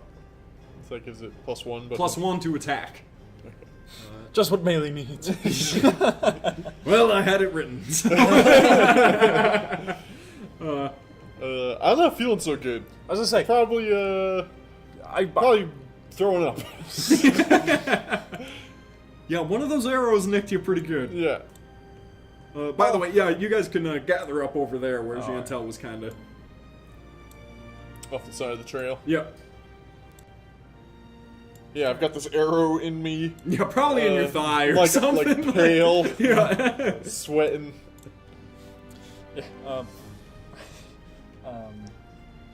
Leander goes over to Gilroy and takes a look at his the arrow in him. And he'll use his lay on hands and give, what is it, 3 hit points. 3 hit points Thank you. to Gilroy. So you pat him on the shoulder and with that distraction tear the arrow out of his thigh and immediately cast lay on hands. And Gilroy gives you a but then it feels much better. And I'll spend the other 2 points on healing myself up to 10. Sure. 10's a nice number. It's fine. Alright, cool. Giantel looks at you and says, so we found Lyeth, but Von Variel must have made it further in. Should keep on scouting. Be at the ready. And, what direction do you guys want to head? Well, Do we know? Can I? Generally, north would be to our east on this map, so to your right. Towards TJ. Can I roll a survival check to see if I can track where they came from? Yeah, definitely. Absolutely. 14. You know what orc footprints look like. Mm-hmm. They're moving south this way, but they're scattered about the forest, and they're kind of just intermingling and then being ready. This is how raids begin. Gotcha. But you do note that there is an orc that seems to be kind of veering off in a certain direction. A single target, and being a person who's hunted down orc tribes and whatnot before, that's an easy target. So you figure that's probably the way to head. Yeah. Which would be kind of over. I'll have to reveal a little more for us. Boom, boom. And you see that orc. And he's just kind of looking over this ridge. And you can get quite close. Okay. I signal the party too. I just go. And Giantel creeps up beside you. She's quite proficient at being silent. Do you guys want to throw stealth checks, or are you just kind of run in there? yeah, let's try. Who knows how many more there'll be? So Wow. I'm definitely gonna stealth. 14. Hey, I also got a 14. nice. A 9. Plus your Which is dexterity not bad. modifier. So Considering. plus 3. Are you at So disadvantage? 19. 19. Yeah, as a group, you're pretty quiet compared to this. There's, you hear quite a large river not far, and that background noise and the chirping of birds and the wind in the trees is enough to cover your approach. And you can have the jump on him if you want to, so whoever's going to move up on him. Seems like your job. Sure. Alright, Melee, you make your way by a tree side, knock your bow as this orc is looking over the ridge, just kind of sniffing down in that direction. He also has a bow. Yeah. Loose it? Yeah. Alright. Yep, throw attack. You can take advantage on this as well, so roll twice and take the higher. So what was your first one? A 17? It was 12. Yeah, 12. definitely a Okay. hit on your part. I was gonna say, either way. So roll damage. There you go. 9. 9. Yeah, he's dead. Right in the back. He falls, and though he doesn't fall down the ridge, he collapses right up there. And you guys manage to go and kind of look over this space and see below you The scene I will describe in a moment. This is a pilot, by the way. The show will continue to improve. But what you see down there is this. Yeah, scroll on down a little bit. So, laying in the mud on the far side of the river, you see another corpse. Its hand is floating in the water. Giantel whispers to the group and says, that would be Fanvario. Seems they brought his body back as a warning. Looks like he did get a couple good cuts in on that ogre, though. She reaches down and picks up some mud, kind of wipes her face down and says, let's do this. And you have a good position up there from atop that ridge. Giantel says you, Melee, and her, almost no doubt, should stay up here. The ogre is looking down the river towards the, I guess that would be towards the west. And his gut is quite torn open. He's not dying, but he's just kind of staring in that direction very dully. And then, you see a few orcs down at that encampment they've made down there, just kind of orking about. As orcs do. Yeah. So we've got the drop on him. Yep. I think the ogre's the biggest threat. I agree. How do you guys want to position yourselves? In the back. I'm gonna be. So I will be at the farthest I can on the ridge, with my bow out, ready to take a shot at the ogre. Sure. So, is this ridge... Well... It's about 10 feet tall. Oof. Alright. I'll probably be ready over here.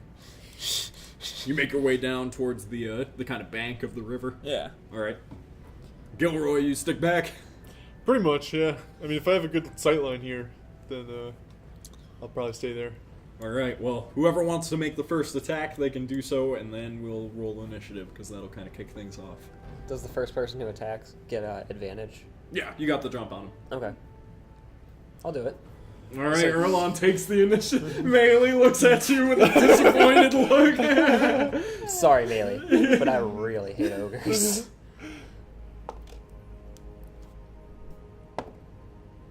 Ooh, so 18 plus 3 is 21. Yeah, no, that hits an ogre. Roll your damage.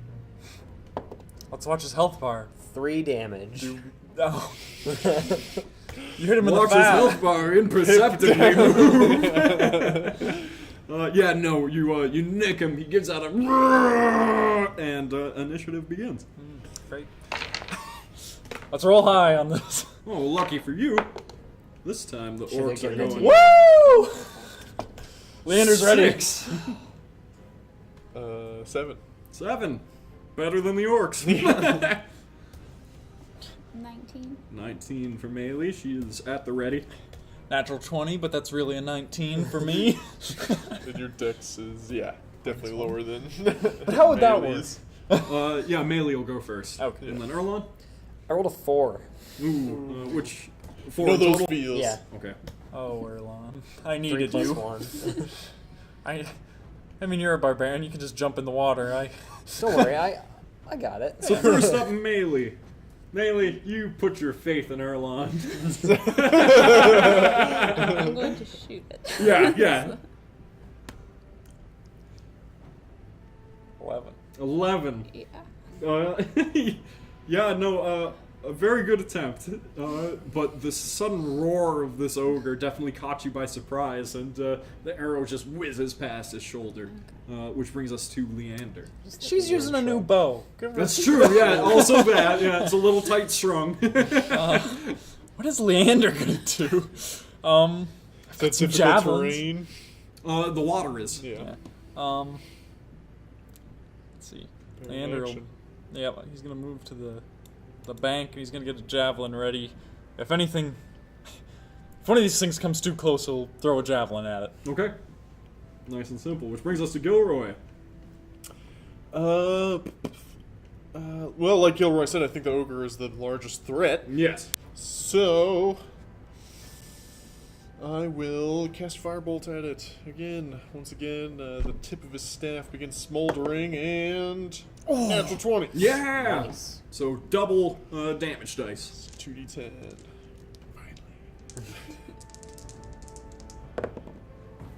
Finally. 4 damage. Hey, A it's better much than one. more impressive spittle of fire. Gilroy, the adequate. Blasts over at the ogre. Gilroy, the subpar wizard. We're just chipping away at this giant beast. Once again, his health bar moving. Imperceptibly. Yeah. The ogre, with a huge splash, begins to run across. Leander, throw your javelin. He gets within range for you. Yeah. Now, javelins are nice because they use strength. They're one of the few throwing weapons that uses strength. Woo! A 14! Or no, sorry. This is a big celebration for a 14. It was a 24. So, solid 5 damage. All right, no, that's pretty significant. You're just going 1 up every time. It's like It sticks into his chest. linear damage. Then you know he too has javelins, one of which he takes out of his backpack about 3 times as thick as yours, which he reels back and whips at you with a 17 to hit. We're good. You're good? Yep. Doesn't hit you? You got plate mail? Nice. He has a shield. I got a shield. Oh, that works. and chainmail. Nice. It hits your shield. Yeah. It hits your shield hard. Probably It- stumble back A on the... dent, yeah, you stumble back. The force of that toss was incredible. But you're still standing. It didn't really hurt your arm. Didn't do any damage except for a superficial bruise. Right. The other orcs begin rushing Forgot across. about the 6 other... There's quite a few. They don't make it too far. You do know a few goblins with bows take up position by these rocks over Not too here. scared of those guys. And that's about as far as they make it through the river this round. Which brings us... Oh, Erlon, here you go. Alright, so does the ridge, is it like a gradual slope or is it like... It's a not... Yeah, cliff? it's more gradual than not. Alright. It would definitely be scalable. Could I slide down? Yes, you could. Okay. Would that require a check? Depending on how cool you want to make it. We're gonna make it cool. I'm just gonna like slide down and try to pull out my sword. Sure. Yeah, throw me in athletics, just so I can give you how cool this is. 23. Yeah, no, he's pretty badass. There's a good little jump before you do it. A smooth slide down the rubble and rocks follow behind you with a little bit of dirt. You slide into the river with a splash, and at the ready, you can charge towards him. And I'd say you could make the distance for sure. Well, can I actually end up like right here at the Bank More- the point where Right it there? points out? Sure. Yeah. And is it possible? I know I already did an action for that check, but could I try to intimidate him into just attacking me? Try and get his attention? Yeah. Yeah, no, I could see that. The athletics check was totally... Okay, you just know, for fun. Yeah, Okay. So, I yell, "Come here, ugly!" yeah. When that is a where is it? Intimidation 12. 12? He notes you, for sure.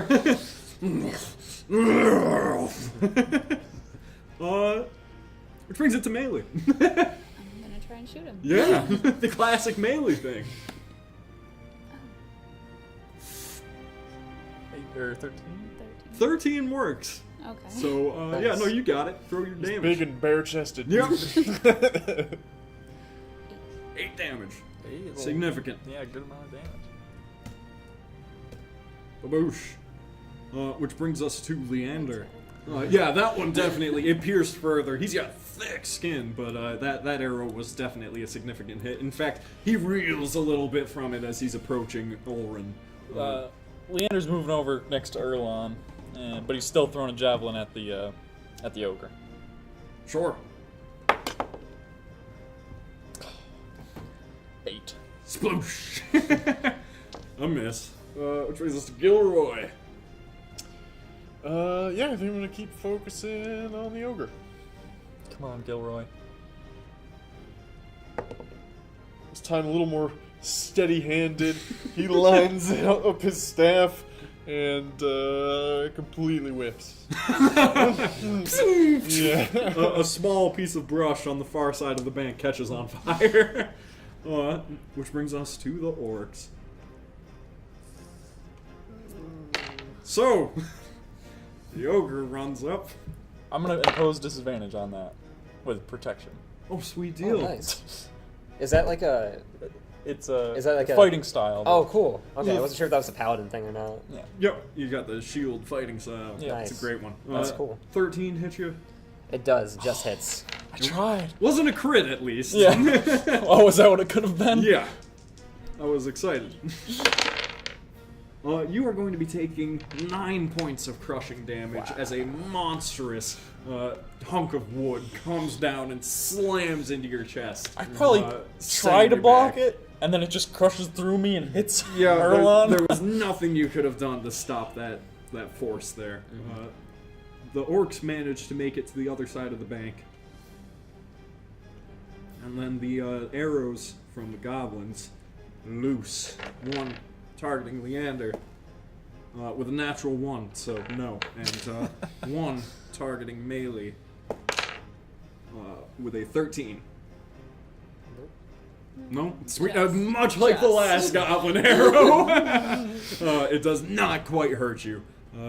So that brings us to Erlon. Erlon, holy crap. Now is the time to strike. Yeah, so I feel my blood pouring out, and I see it move into the river. Yeah. And I take a deep breath, and I feel the connection of my blood to the river, Sure. and I fly into a rage. Yeah. Yeah, absolutely. You unleash that primal fury and throw your attack. That is an unnatural 20. That'll do. Can I have a d6? Thank you very much. There you go. Sorry, I stole mine back. No, that's fine. I should have had another one out. That is 7, and I get an extra +2 from the rage. So 9. So, oh no, it's 2d6 +2 for my strength, plus another 2. So it's 11. 11. More than enough. Nice. In retaliation, you bring your great sword up and lunge it right into the wound that he already had sustained, and he gives out a into the water and splashes dead. Which, yeah, murks the river with this black orcish blood. But yeah, he's quite defeated. Which brings us to melee. Melee, you glance down the side of the bank, and there's some more orcs approaching, of course. Gonna try and hit the one in the front. Yep.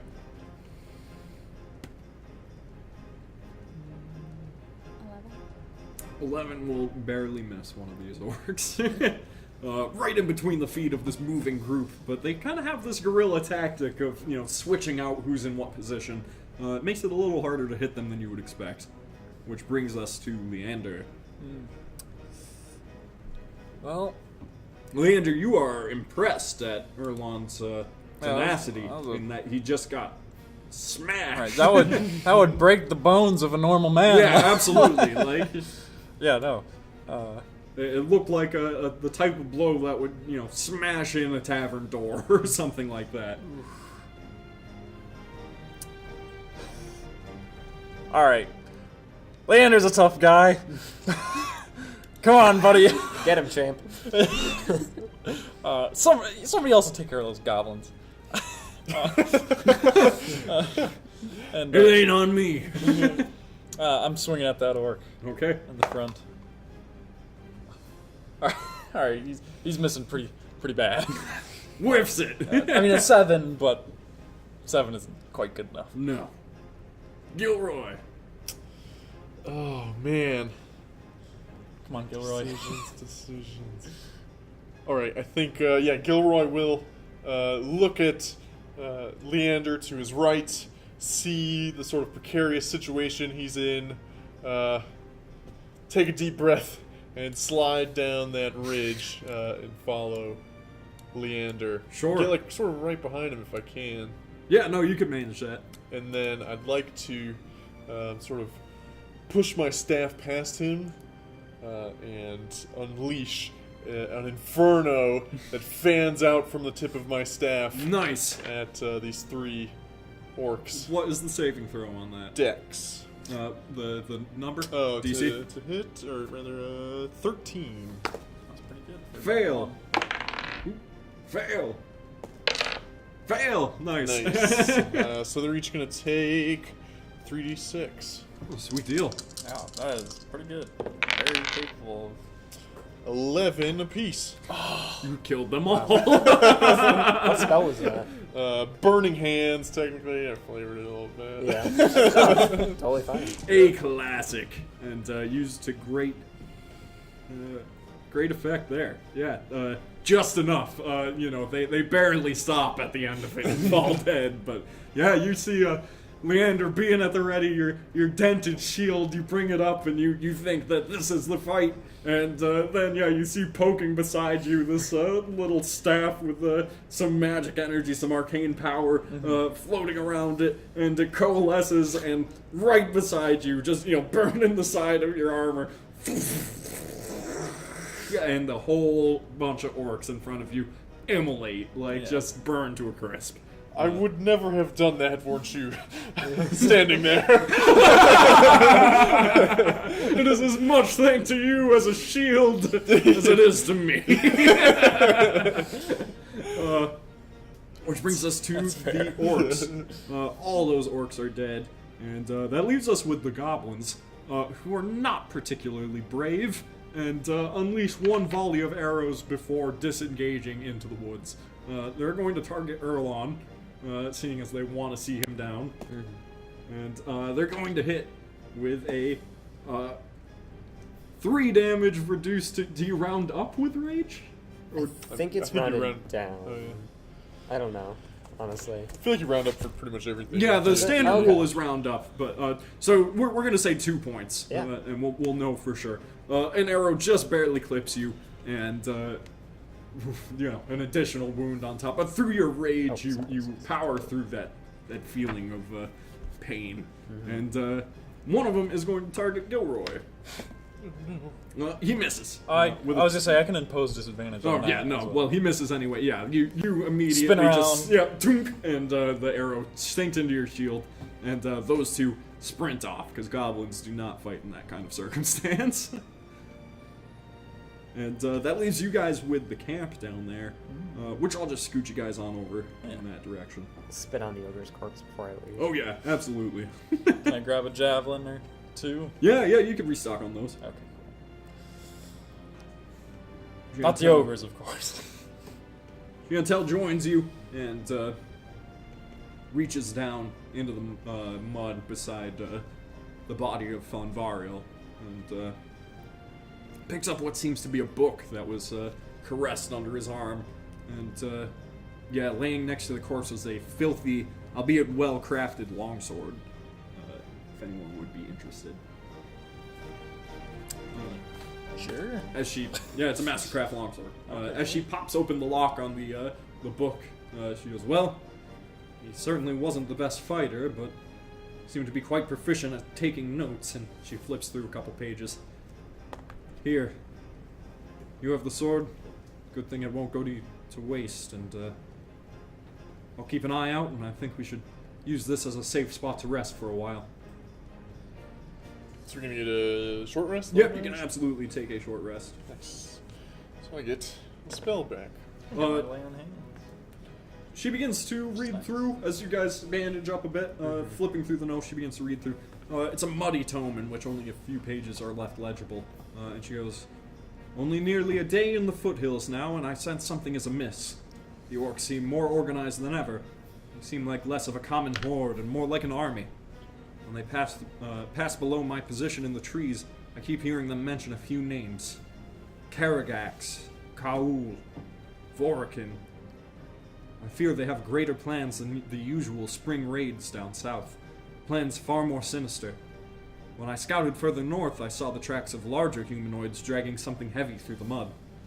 And the last passage reads, "I know I shouldn't let my curiosity get the best of me, especially among such danger, but I've seen the ogres now. During the evening, I saw them dragging large white bones through the woods to some sort of cave near the Algor Range, and then just drop them off out front. I have to find out what they're planning. She closes the book. And with that, we'll take a break. Yep. We'll see you. We'll be back soon. Thanks for joining us, and see you in just a few. Yeah.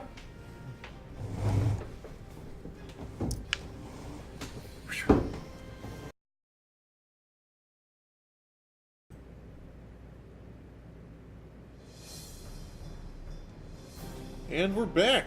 Just want to take the opportunity to thank you guys again so much for joining us on this initial episode of the Lands of Alaire. This is shot right here in our comics and games store, the Freakopolis Geekery in Whitehall, New York. You can come visit us 5 days a week, or you can find us online at freakopolis.com. We're on Facebook, Twitter, Instagram, obviously Twitch, YouTube. So we're all over the place. We'd love to have you drop in to the store or send us a nice message somewhere online. Yeah, if you're enjoying the adventure, make sure to spread the word. Tell your friends and stuff, and let's jump on back in. So last we left off, you had found the missing rangers and looked at their notes along with Jantel after taking a short break, and noted that ogres have allied with the nearby orc tribes, and they seem to have a common objective. It's not your average orcish activity. They are working together on something. The ogres have been seen dragging large bags of white bones through the forest and dropping them off in front of a cave. Jantel is quite concerned by this, and it seems very much so the type of ordeal that Captain Dalaran was committing you to take care of. Yeah. And you guys took a short break, sat down at the former orc camp, and wrapped yourselves up, bandaged your wounds, and really resolved your strength. Any spells you feel like you had been practicing but weren't quite ready to use, you figured now is the time. You, Erlon, you feel like you really have to, the forces that you're up against are strong, and you have to build resolve quickly. Melee, you get used to this mastercraft bow, and you feel confident in your ability to combat whatever's coming up next. And so we've become level 2. Nice and simple. There you go, from level 1 to level 2 in the first episode. It didn't take us too long. As another note, did you guys do anything in particular while you were resting? I know Gilroy used his arcane replenishment, or what's it called? Recovery. Arcane recovery. So you studied your spell book and gathered back some arcane energy in order to cast some more powerful spells today. Exactly. Anyone else do anything in particular? Nope. Check the prayer book. Right. Oh, I didn't know that passage. I knew that's what I was trying to say that one time somewhere. Yep. I think if it's deep enough, I'll try to send the bodies down the river. That way, Sure. in case people knew where they were over here, kind of like cover it up like nothing really. Good idea. Would that require a check at all, or would that? Just No, you just spend your time Okay. doing that after you bandage up your wounds and stuff, and you're all feeling much more confident, much better. And Jantel tells you it is time to move out, go further into the wilderness, and determine exactly what is happening here. And just as you crest over a hill, you can see below you a break in the trees, and something that definitely makes you stop for a moment. To the north, which is towards TJ.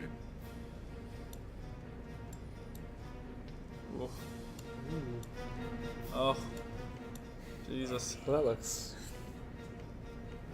fun. And so you guys manage to approach, and you see in the break in the tree line a large hole across which you can see the skeleton of a huge ancient dragon. Its bones slowly being harvested by ogres who break off bit by bit and shove the jagged chunks into large burlap sacks. Among them, one particularly large red-skinned ogre who you overhear the other one referring to as Korgax. One of the names as written.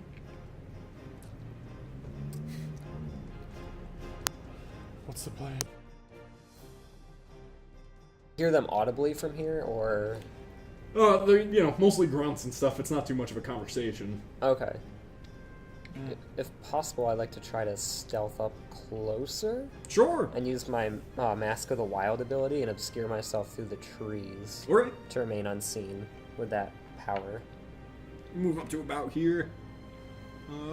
Or further along if you'd like to. I think there's fine for now. All right, throw a stealth check. That is going to be a 17. Yeah, that definitely wins against ogres. They're chunking off, bits of rib cage and shoving them away into these burlap sacks, and it seems to be very much so the work they're doing for now. There's nobody else around. No one else that you can see, no. How did they find this thing? Is it in like a hole? But yeah, it's slammed into the ground with incredible force. Gotcha. So, but it's been there a while. It's been there a long time. Okay. Wow. Dang. That's very surprising. Shall we go tell the captain? Come now. Chantel turns towards you. This may look tough, but we can do this. I understand you're apprehensive, Gilroy. But together, Sorry, go ahead. we can't just let them... whatever they're doing has greater implications than ogres obsessed with dragon bones. They're working towards something, and we have to stop it. And with that, she turns back and knocks an arrow. Yeah, I was gonna say. I'll try and move up to next to Erlon. Through your stealth check. You silent chainmail wearer. Half-orc, clumsy half-orc. Come on, Torm. It's an unnatural one. Oh, man. And with that, Leander! Let's go. the ogres turn towards you. Yeah, Leander comes up behind you, Erlen. You crept right up. Yeah, you used your elfish heritage to just blend right in, standing motionless, swaying among the trees, and then there's Leander, staring out at these ogres. You know how it is. Yeah, throw your initiative. 8. I'm gonna give him a good smack to the back of the head. Playful one, but 4. Oh! that makes sense though. Yeah. An 8. Oh, did you both roll ones? Yeah. No! I rolled a 2 altogether. 4. 4. It makes sense. Listen, 2. at least we all like doubled our hit points. So What'd hopefully, Leander get? he got a 5. Thank God. I should have asked for no, some everyone divine rolled healing low, before right? this. Yeah, So, everyone wow. rolled low. Gilroy. It's actually going to go Gilroy, Leander, Orcs, Melee, My Erlon. max. Oh, But I got more. So Gilroy. makes sense. Okay, they're within 120 feet, right? Yeah, they're kind of down in this pit. Alright, I will so, for those watching at home, this blue energy starts to swirl around the, like, mid shaft of his quarterstaff, and it begins to spin faster and faster, and then he sort of thrusts it out forward, and these 3 bolts of energy come flying out All right. towards Korgax. Okay. And it's a magic missile. So 3, 6, 5 is 11. 11 damage. Damage. Yeah, no, they hit with great force. He is affected by it, but he definitely, it just seems to make him angrier. Yeah. Leander. What is Leander gonna do? Let's see. I guess I'll move up a little bit, but still keep it next to Erlon. Okay. And he'll chuck a javelin at that. Sure, that you ogre. take the step forward. Yeah. Javelin at the ready. Hey, there's a 23. Yeah. Ooh, for 9 damage. Nice. Yeah, not bad. Yeah, significant hit. Boom. Yeah, right into his shoulder. He drops his burlap sack for sure. Which brings us to the orcs. He's gonna run right on next to you. And then Korgax jumping over the neck of this thing, slams on down next to you. And first off, I need you, Leander and Erlon, to make a dexterity saving throw as he slams this trunk of a tree into the ground with incredible force, sending dirt flying everywhere. Dexterity saving throw, huh? I rolled a 9. Do you have danger sense now? I do have danger sense. Does danger sense, is it only traps that works against? I think so. I think it's like traps and surprise attacks, but I don't know. So what did you throw? A 9? Okay. Leander? I threw a 13. Not bad. Okay, so Erlon, you're going to be taking 4 points of damage. Leander, you will be taking 2. Nice. How much HP do you have now, Erlon? 8. Or in total? 23 total. 23. Sorry, I did not take care of that. That's alright. And you took 4 points. Leander, you have how much HP now? 23. 23. Wow, look at you guys. I think it's the first time I've ever rolled higher on my hit die than the Then the average, +1. I rolled max, which I was nice. very excited for. which gives you 14 now? Yep. Nice. Sorry, folks at home. Like I said, pilot. And melee, your max HP now. 20. 20. What a tough group we got here. Yeah. Nice. Let's kill them with some ogres.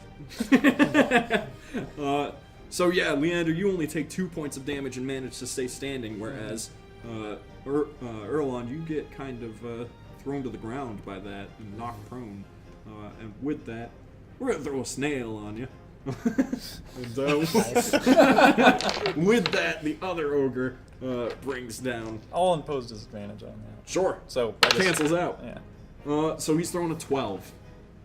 Misses. Nice. So you just barely managed to roll as he. Maybe I kick him out of the way. Jantel is going to shoot at Korgax. She's gonna hit with a 5 points of damage.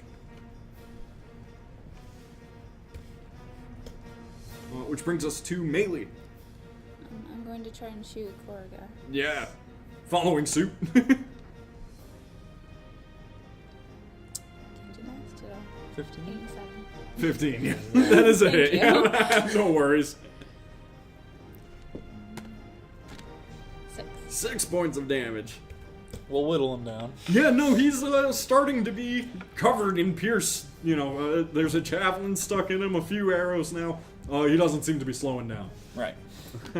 Which brings us from melee to Erlon. Erlon, you can stand back up. Alright, so yeah, I'll stand up, Yep. No more snail. and I just give Korgax an extremely dirty look and fly into a rage Sure. and rush right in. Stepping With my on great towards sword, him. yeah. Okay. Throw your attack. 14. Yep. That hits Korgax.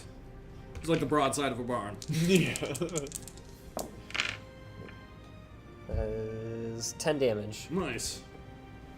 Pretty significant chunk of damage. Which brings us from Erlon to Gilroy, top of the round. All right. Gilroy's feeling sort of drained, but he likes having those guys between him and Korgax, so he'll probably stay where he is. Sure. He shoots melee a sort of concerned look and begins to light up his quarterstaff once again. Firebolt. 8. 8 total? To hit, yeah. Not quite. Melee, you see that Gilroy does not have quite the aim that you were gifted with. Which brings us to Leander. Okay, I'll swing at Korgax. Alright. Uh, 15? Yes. So I'm going to use my Divine Smite on that, which costs a first level spell slot, but adds 2d8 damage. Yeah, so. it's pretty significant. Yeah. And you only have to use it if you know you hit, so not like you're wasting the spell slot. 8, 11, 14? 14. Yeah. It's a good hit. Yeah. Yeah, Leander, seeing that Korgax with his incredible strength is very capable of just destroying the earth around him, knocking people to their feet, brings up his longsword. It glows suddenly with this divine brightness, and with a slight sheen to it, it brings it down with divine strength. And calling out to Torm, you hit him quite significantly, and Korgax, not looking so good, bleeding from a lot of angles. Which brings us to Korgax, who is going to punish you for that. Angry at me? Yeah. Not very good there. Not very good there either. I'm guessing a 14 does not hit you. No. Wow. So he swings twice. And the first time you duck below, and the second time you just barely manage to redirect the swing. And that was Korgax's turn. The other ogre, with his flank on Erlon, is going to attempt to hit you. Are you raging yet? I am raging. Okay, just making sure. Yep. And a 14 hits you, right? Correct. All right. So he's going to be throwing 10 points of damage, cut in half. So that drops me from 19 to 14. Yep. -5. Boom. Which brings us to Jantel, who will try and shoot at the other ogre. With a miss.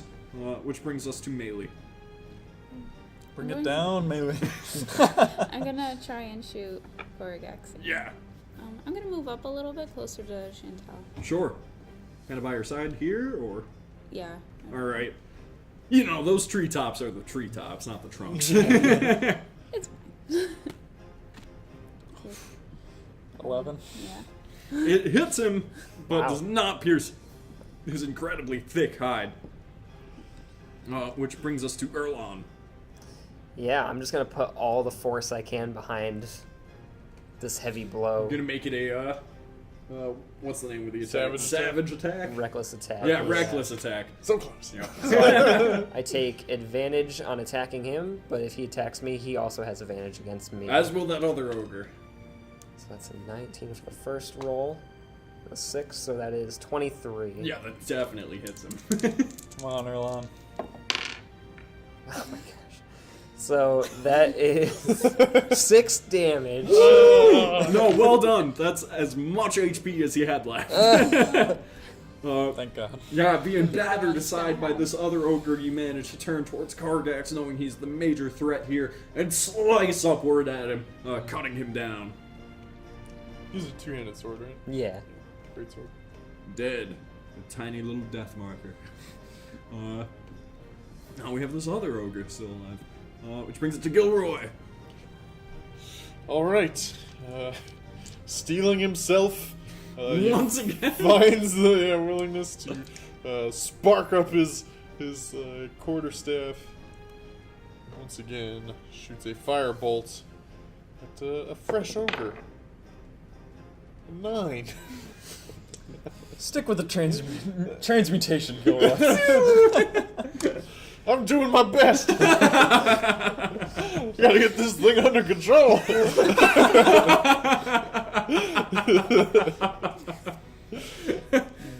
Gilroy's staff is a little too sentient.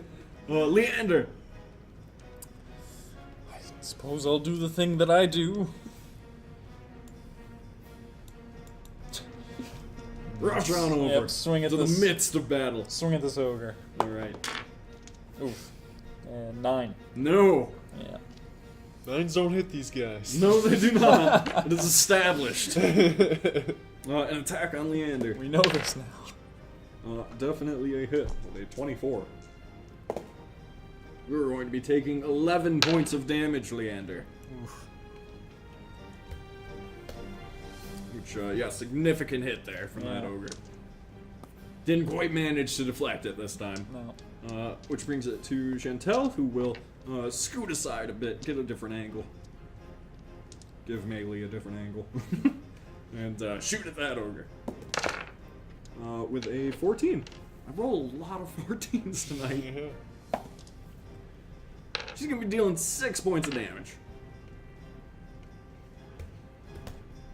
Which brings us to Melee. Notch another What's arrow. happening? I'm gonna try and shoot him. 17. 17. Yeah. Damage? 10. 10. Dang. Solid hit. Yep. Yeah. Which brings us to Quarter or a Erlon. third of its health. Yeah, and I'm gonna reckless attack him too, seeing as how he's looking pretty wounded. Yeah, no, definitely. He's quickly, now that he's the focus, is being chopped down. First roll is a 17, a 10, so 17 plus 4, 21. Definitely hits. It is 8 damage. 8 damage. Slice another one into the leg of him. He gives out a... these things are angry creatures. Which brings us to Gilroy. Now's your chance, All right. Gilroy. Gilroy's gonna run right up beside Erlon. What are you doing, guys? It worked last time. And then he's going to unleash another firebolt. I only have cantrips left. Yes, 21. Yeah. But it's also in the hands of the dice, because there's no adds to Just the, needs to keep it stable over your shoulder. 4 damage. 4 damage. clinging to life, this thing is. Yes, it is. It is very close to death. Leander, Yep. now's the time. Swing at it. Swing my long sword around. Try and bring it down on him. 21. Yes. I think this should kill it. 7 damage. Oh yeah, that will do it. Finally slicing him down, he falls to the ground with a heavy thud that resounds through the forest, and the area goes quiet. Now scanning forward, you see just the grand size of the specimen before you, which Yantel is quite taken aback with, as she kind of just scans over it, and she goes, "Incredible. I had heard songs of the dragons in the south during trips through Farrenwell, but I never thought they could reach this size." And then she looks around through the surrounding forest, bending over to check through the foliage, and looks towards you, Erlon, and goes, "I think it should be easy enough to track them together to that cave they were speaking of." I agree. Gilroy's just taking in the sight of this behemoth laying in the ground. Yeah, no, you've read a few books on dragons. Oh yeah, totally. You can throw an Arcana on this if you want to. Yeah, and part of the reason he was sent out was to find, Things of interest. yeah, people, places, things of interest. So this sort of fits the bill. Mm-hmm. Arcana of 14. 14. Definitely an older dragon. The shape of its skull suggests probably a green dragon of sorts. And taking at those bones that you have in the burlap sacks, which, by the way, the sacks themselves are too heavy for you to carry, but you could take a few samples. Yeah, I think I will. Some of the smaller ones, anyways. Maybe a metatarsal or something. Yeah. You see that the marrow within is this black ooze. It smells pungently poisonous. Ooh. Nice. This, has some strange properties about it. It should be brought back to the school for study. But in the meantime, maybe it can grant a boon to some of our weapons? Potentially with the right application. With the right person? Yeah. But yeah, truly belongs in a museum. Chantel, inquisitive, looks towards you and says, "What did you find out?" Likely a green dragon of some, later age. Cause of death undetermined, but the marrow inside its bones looks dark and poisonous and dangerous. That suggests they're harvesting it for some terrible reason. If it's as poisonous as you say, then I'm sure it could be condensed for some great effect. My thoughts led me there as well. I'll take a few samples with us. Yeah, you can throw, 3 green dragon bones in your inventory. While he's doing that, can I perform scan the ground, look at the plant life that's growing there, and see if maybe I can determine how long this thing has been there? Sure, yeah, throw a nature check. 17? 17. It's been here a long time. What's represented here with all these, blown back trees and whatnot are long since overgrown, rotting in the ground. It's been here, you figure maybe centuries. Oh, wow. And has long since rotted away. And yet now it's been rediscovered and for some reason harvested.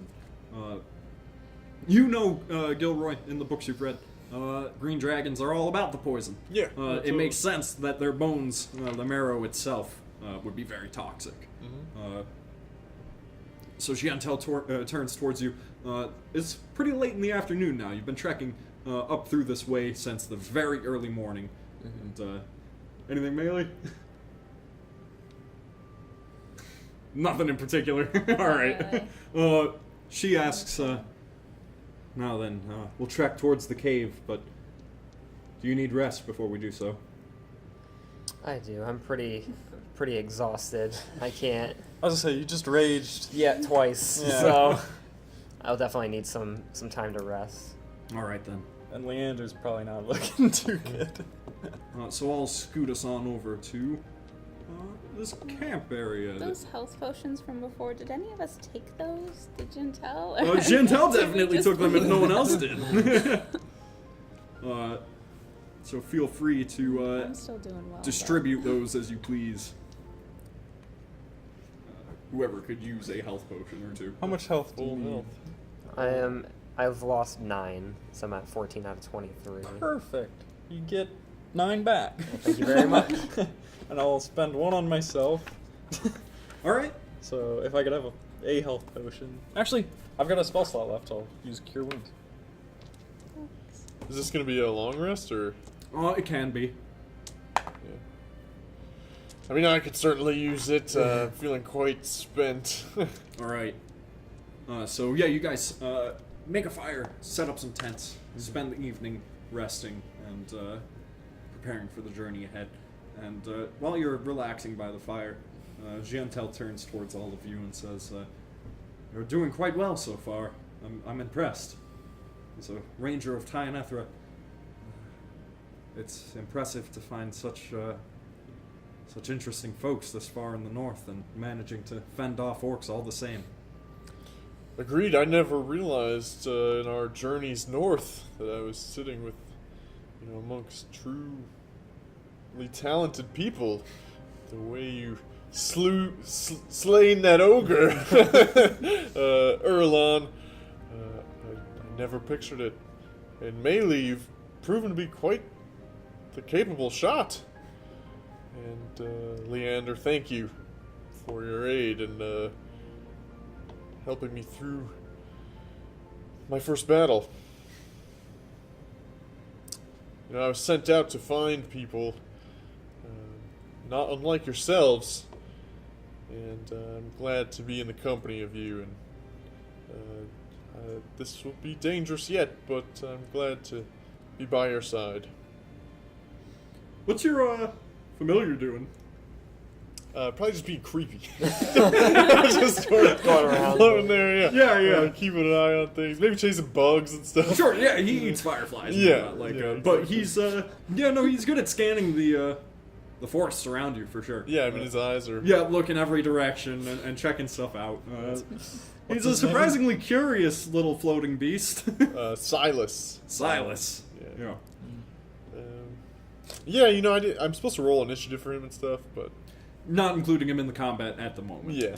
But yeah, so in the meantime, he's probably eating some bugs, and I've kind of left him to do his own thing. I don't quite know how to approach that relationship yet. It's a little different than other normal ones. Sure.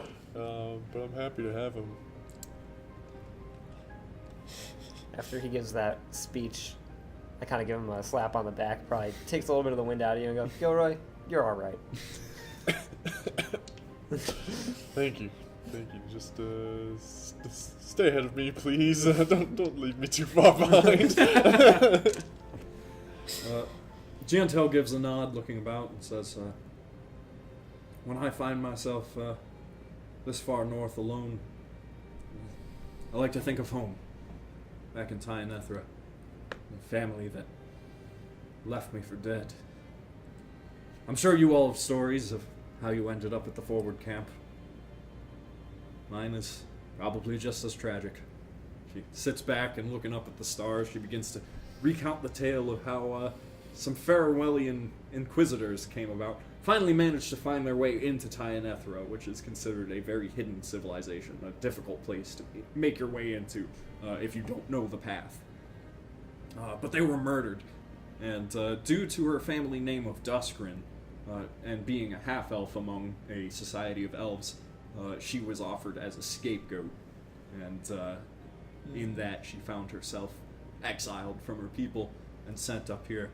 And she tells you, ultimately it is my goal to return to my home and right the wrongs that made me leave in the first place. I hope we can help you get there. Let's make sure we live through to the morning. It's definitely the first step. Absolutely.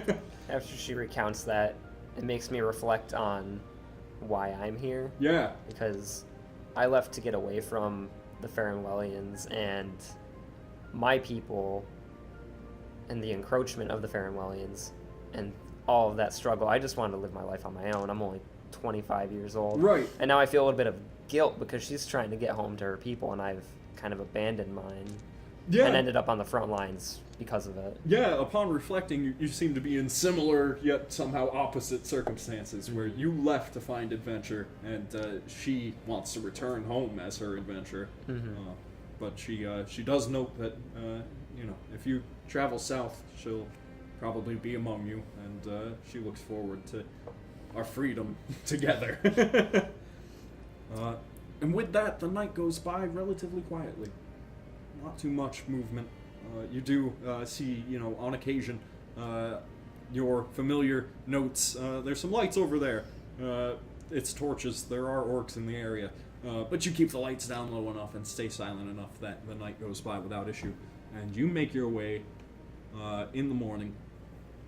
Before long, Giantel leads you up through the forest and then across a stream before climbing partway up a rocky hill. She scans the ground for a moment, points towards a crack in the side of the hill. There's the cave. I think I'll stay out here and keep watch. You guys find whatever you can, and be very, very careful. Goblins and orcs are particularly crafty with their hideouts. And you squeeze through the entrance one by one, and the light of the sun fades behind you. You feel the hair on the back of your neck stand up, and the tenseness come over you, especially as you pass by the various heads on pikes, some of which belonging to humans, some of which belonging to orcs and goblins. And that brings us to your first delve, my party.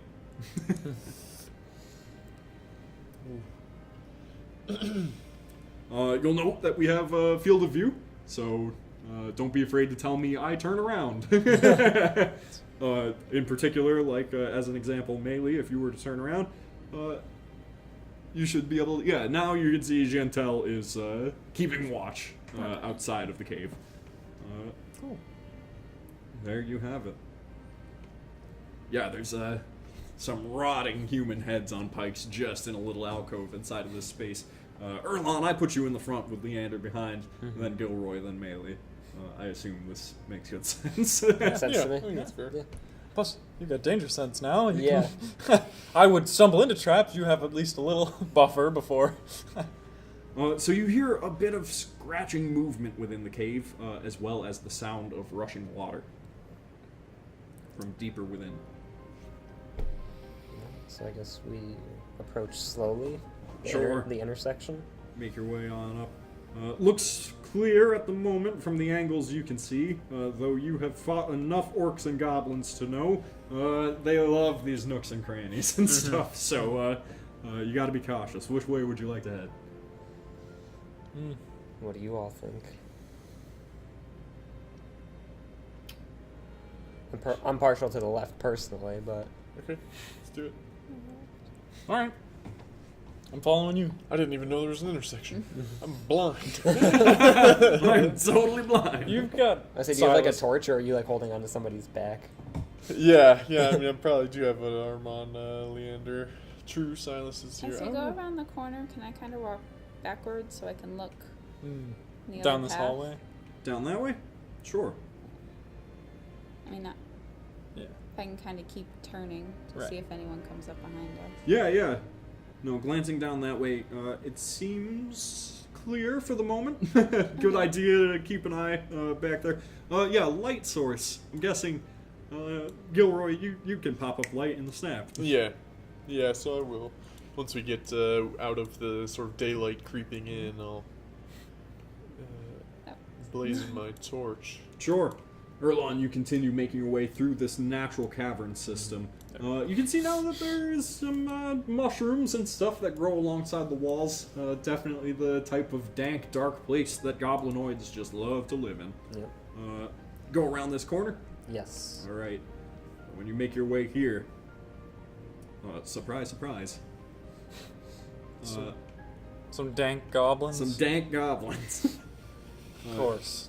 In particular, they are going to reveal themselves. I command them.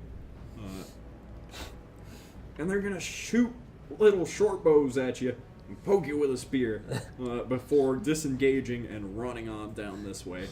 Bastards. Yeah, they really are. And so, a 12 doesn't hit you, Nope. and a 16, 16 hits. which will do 3 points of piercing damage with that little spear jab. All right. Yeah, so I grunt, and you go hear it like echo. I'm like, goblins. All right.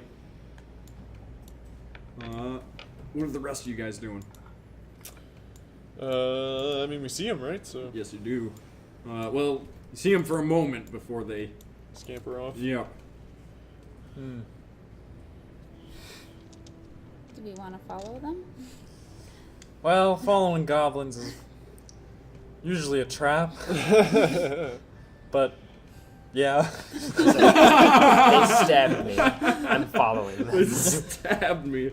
All right. Leander just goes, yep. We're You rush on over here and throw your dexterity saving throw as a log trap swings on down. Now with danger sense, is that advantage on... I believe you get advantage Saving on throws? dexterity saving throws against traps that you can see. Okay, but I didn't see it. Oh, so, you right? you saw as it activated. Okay. You hear the snap as the tripwire goes off. The log It's is not above an you. Glance up. invisible trap. Right. Yeah. Yeah. So you're able to take advantage of that. Okay. Uh, So dexterity. This first one's... So 17. Yeah, no, you definitely managed to dive out of the way. It clips you for 3 damage, but really not that big of a hit. And yeah, classic goblin treachery. You see them around the corner as they sprint away. Of course. You guys see me get super angry now. Save it. Save it for a minute in. Oh yeah. What?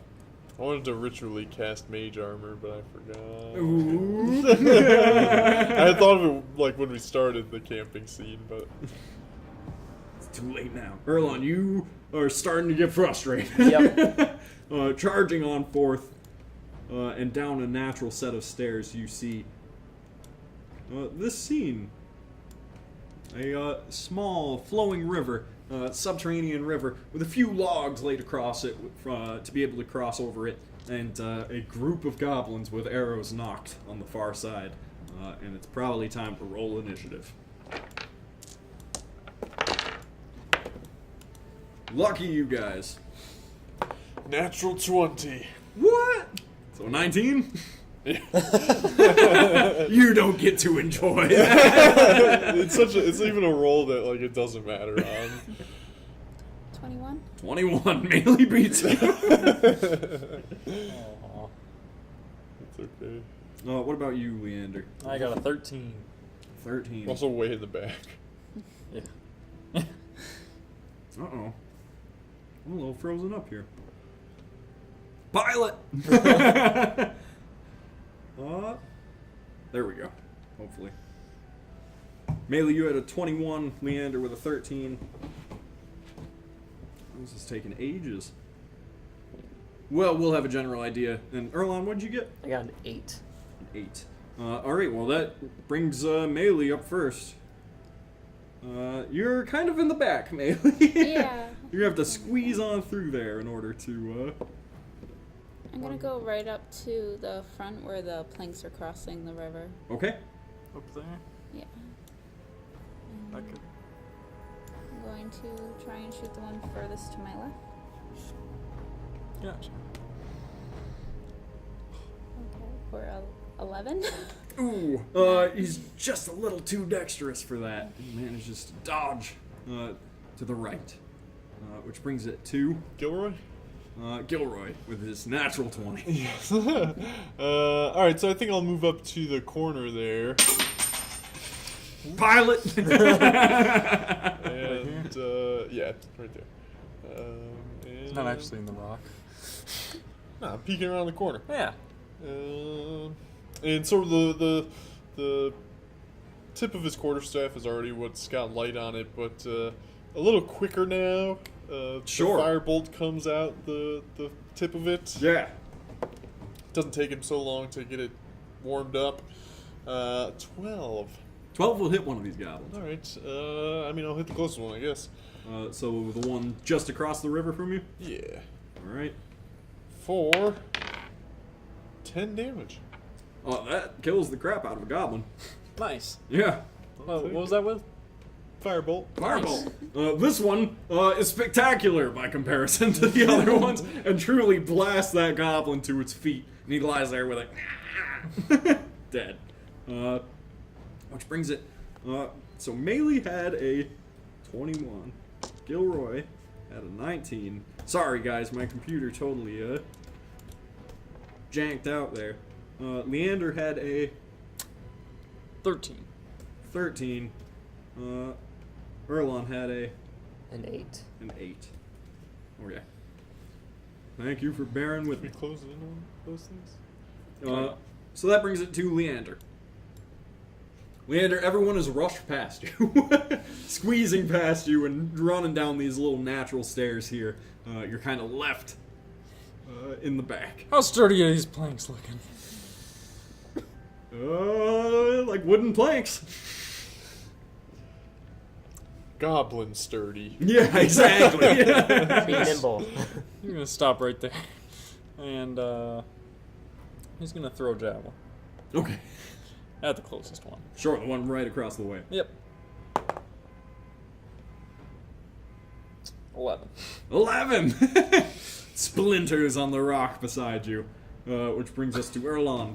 Alright, I'm gonna move up right behind, not like behind, but the square right next to Melee.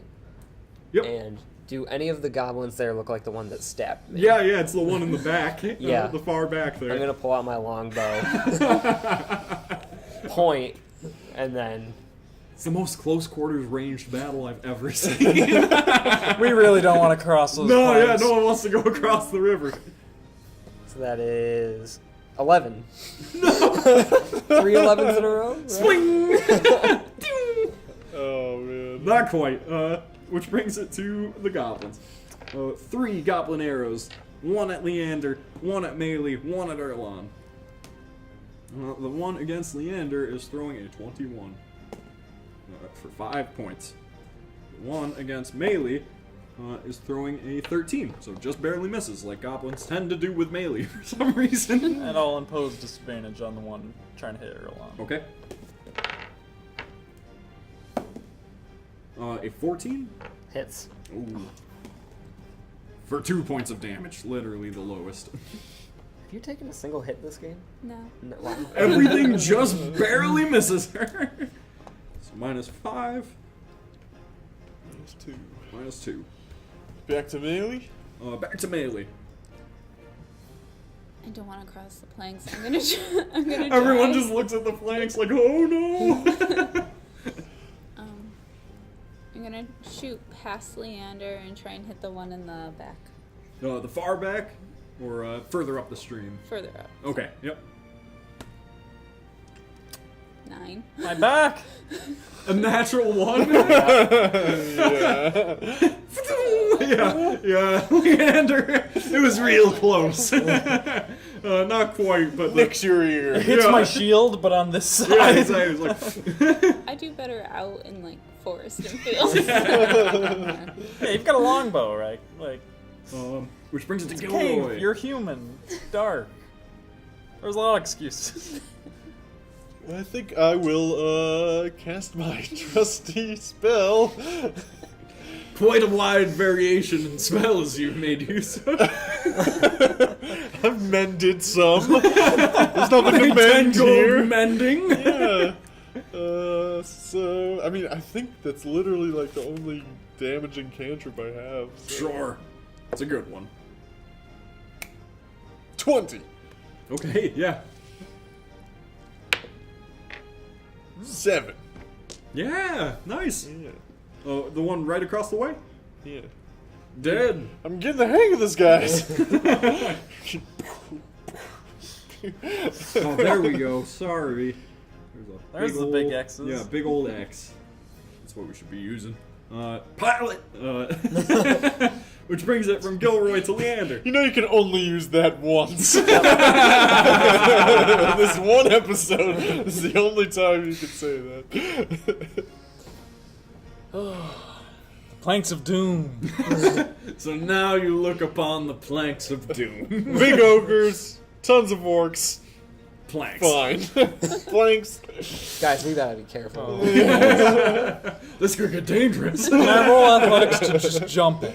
Yeah, athletics is jump. It's only like, 5 feet. Woo! 21. Yeah, absolutely. Thank God. Leander with a single bound. Planks. Alright, and, This guy's just gonna disappear.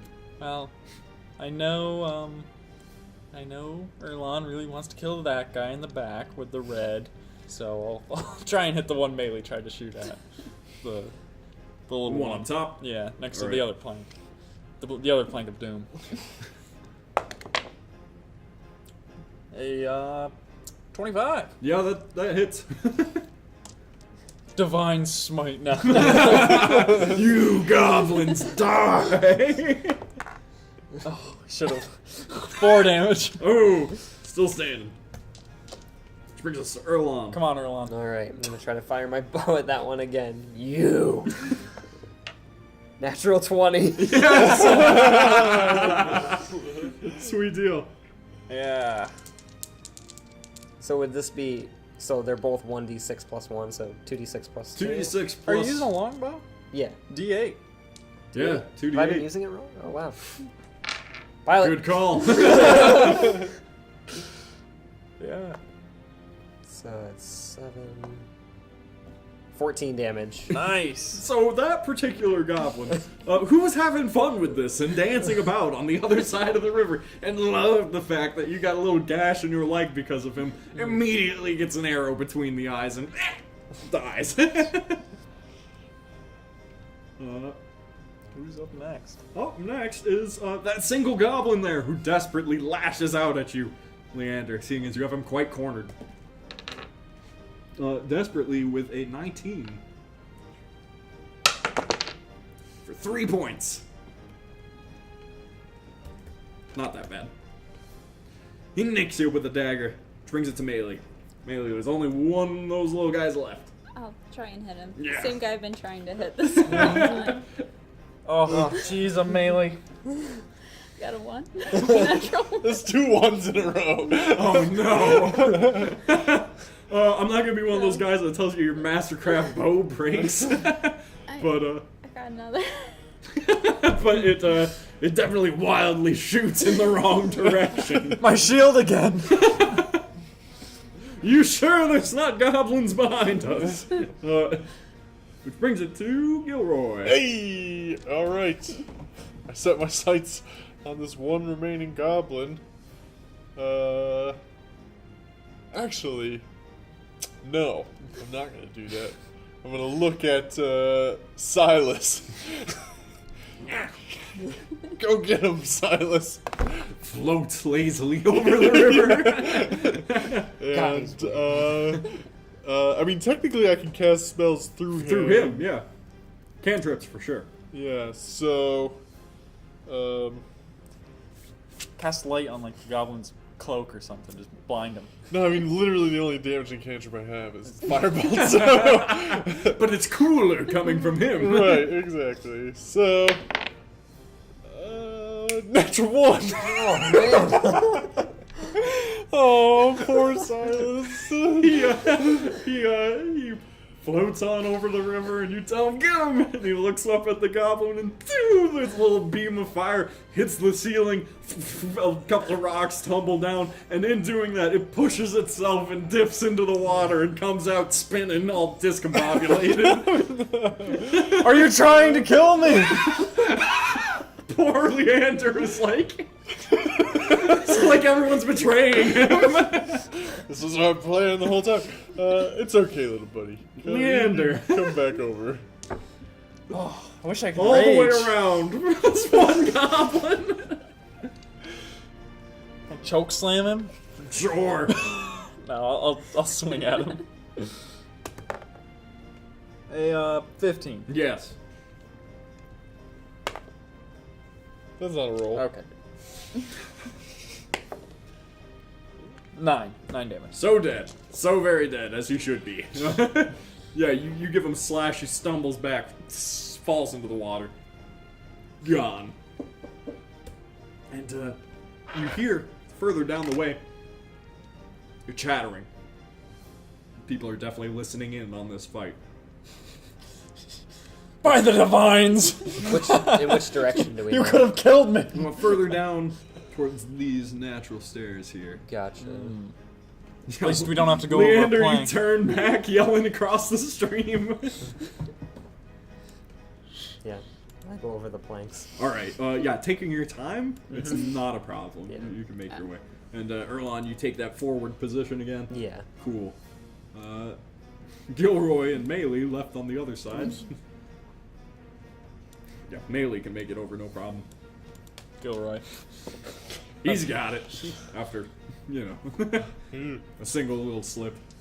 And you squeeze on past through here, make your way to these natural stairs, and up the way to another intersection.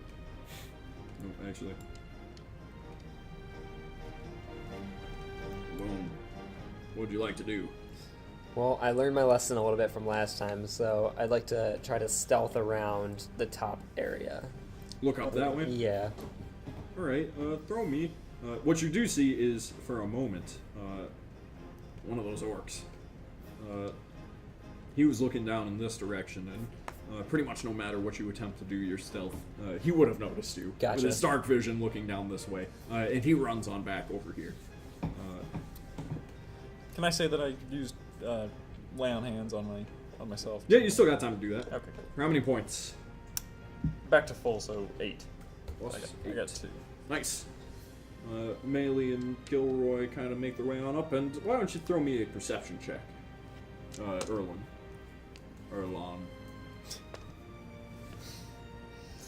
This is gonna be a 6. Looks good to you! Could I have also given Erlon the other 2 remaining points of my lay on hands? Sure! Thank you, friend. Yeah. Well, we've gone from goblins to orcs, friends. But it all looks clear to me. Go ahead, Erlon. Yeah, I stride confidently into the room. Oh, great. Well done, Erlon. You promptly. Give me a second. There we go. Find yourself falling into a pit trap. Oh no. Yeah, roll dexterity. Also, danger sense gives you your advantage. Alright. Even if you didn't know. Oh, man.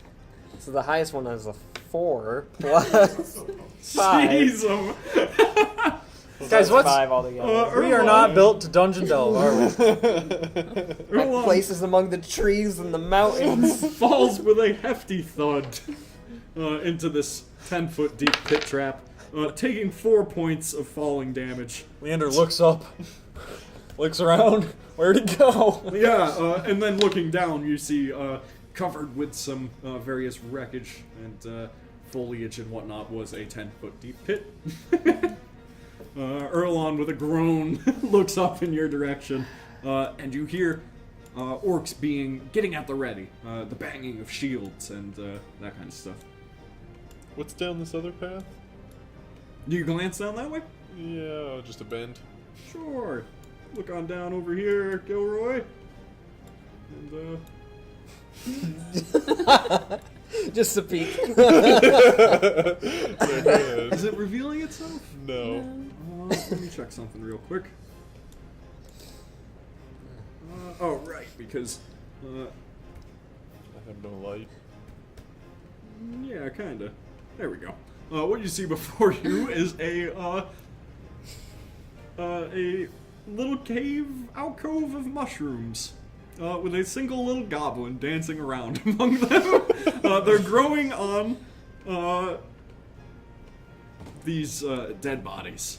This is what they harvest. Burn 'em. And as you approach, you see the mushrooms begin to emit this gaseous green cloud of spores, though it's heavy and kind of just lingers around in this room. The goblin does not seem to note you.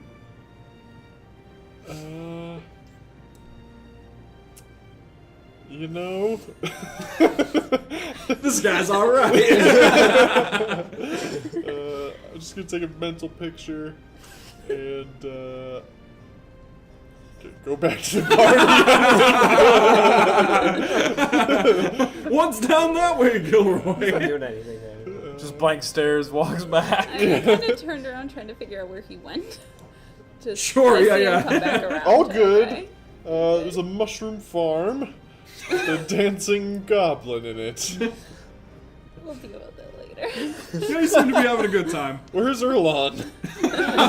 Leander's looking down the hole. Here. Do you throw a rope down, or Erlon, you could probably don't hoist have rope. yourself out, yeah. Yeah, I'm not gonna accept help. I'm Okay, yeah. climbing out. Yeah, after a moment, you manage to climb out, and everyone knows there's a pit trap there now. So you Gotta do either. are more than capable of side-skirting it. Let's And, call his pack or something. there's this final, very tight-looking passageway before you. Move you on up, Melee, and Gilroy. Yeah, you can hear orcish chattering and the banging of weapons. Rakdol! Kubal! I know what that means. It means, be ready, Kual. Kual being another one of the names Right. listed. So they know we're here. Should we just go for it? That's what Leander's doing. Yeah. Alright, you steel yourself. And may as well roll initiative. You're just gonna charge on in there. I'm guessing Erlon, Leander, Melee, Gilroy, or, Yeah. That works. To me. Alright. 9. 4. 12. 9. 4. 12. Erlon, 19. 19. Orcs. Somebody's prepared. You know, after that pit trap, I'm just done. 11. Which makes it with Erlon taking the lead. Leander, I'll put you right up here. Sweet. Gilroy right behind him. Melee in the back. All right, so those are 2 orcs. Yep, well, that's what you can see right now. Is that one holding a staff? One with the spear, Spear. Okay, one with an axe. gotcha. I'm gonna go after the axe guy. It's also a large boulder in the middle of this room, kind of obstructing a direct way towards them. So going after the axe guy, Yeah, you I'm gonna- hug this corner Yeah, I'm gonna hug the corner. and charge right up at him. As a Alright. bonus You action, I'm raging? gonna fly into a rage. Alright. So that's 23 with my great sword. Yep. That'll probably kill it. Hits orcs. Wow, max damage. So that is 12 plus 4. Can't do math. 16. Nice. With a single swing, a huge lop, its head goes rolling onto the floor, and the body goes limp, falling to the ground. Nice. Yeah. Melee, you are up next. In the most advantageous position. I'm gonna walk up as far as I can and hang to the left. Does that get me right up next to the guy, or is that too? Squeezing past these guys. Yeah. 1, 2, 3, 4, 5, 6. This is So I'm about. not quite. You can definitely target the dude with the spear. If you want to. Sure. All right.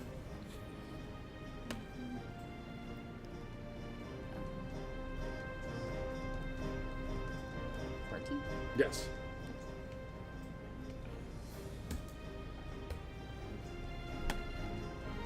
Five. 5 points of damage. Yep, a significant hit. Yeah. Right into the gut. Ugh. Which brings it to the orcs. Nice. One orc running up along this way. This guy is quite dead, so I'll just get rid of him. Steps on top of the headless body of his friend. Another one comes charging around up over this way. That's as far as he makes it this round. So Erlon, you're going to be the target of 2 attacks. One is quite the miss, and the other one is a 15. Hits. And he will be doing 6 points divided in half, so 3 points of slashing damage to Erlon. Man, it is nice that barbarians can just say, I've got double my health. yeah. I'm looking pretty bloody though. Yeah. And then at that moment, Definitely gonna need to help you out.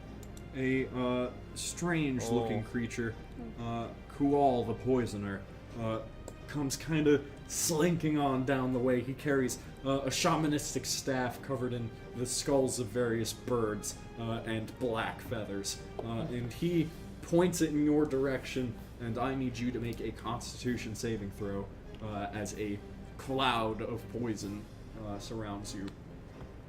Probably pretty good at those, right? Yeah, 7's perfect, right? So you will be taking 6 points of poison damage, which is something you are not so immune to. Nope.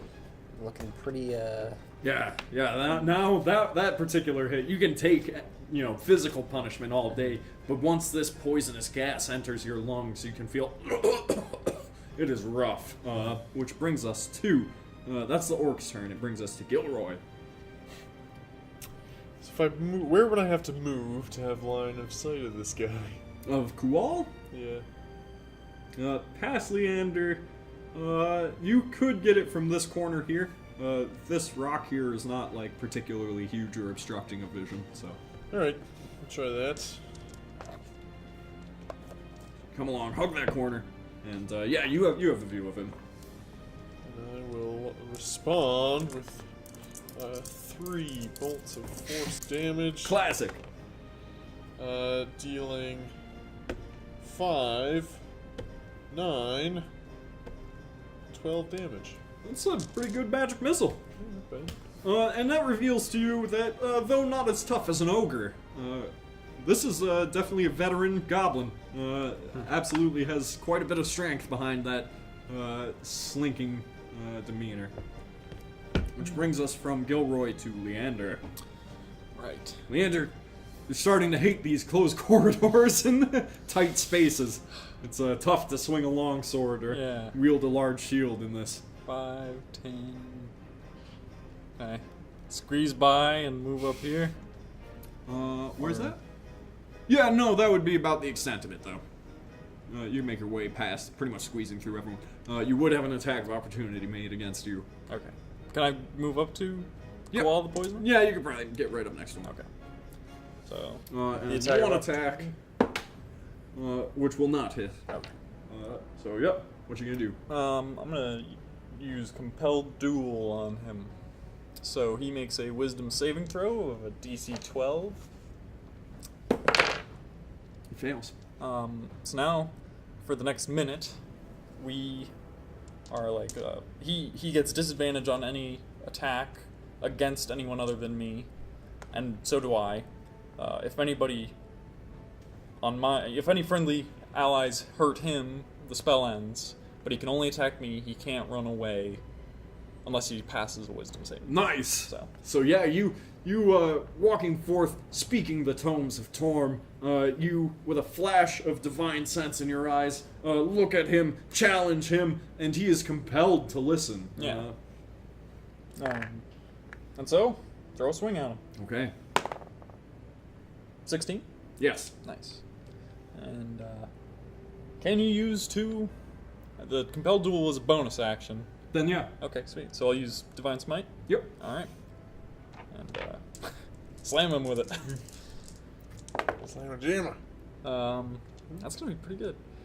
11, 13, 16 damage. Wow! Yeah, that's a significant hit. Nice. Yeah. Sweet deal. That's my spell slot, so don't die, Erlon.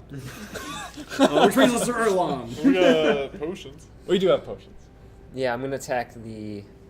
You guys look like they're in really pitched combat up there, and Yeah, definitely. I got multiple guys here. So yeah, I'm gonna take the easy road and try to hit the guy right in front of me. Sure. One in purple. Yep.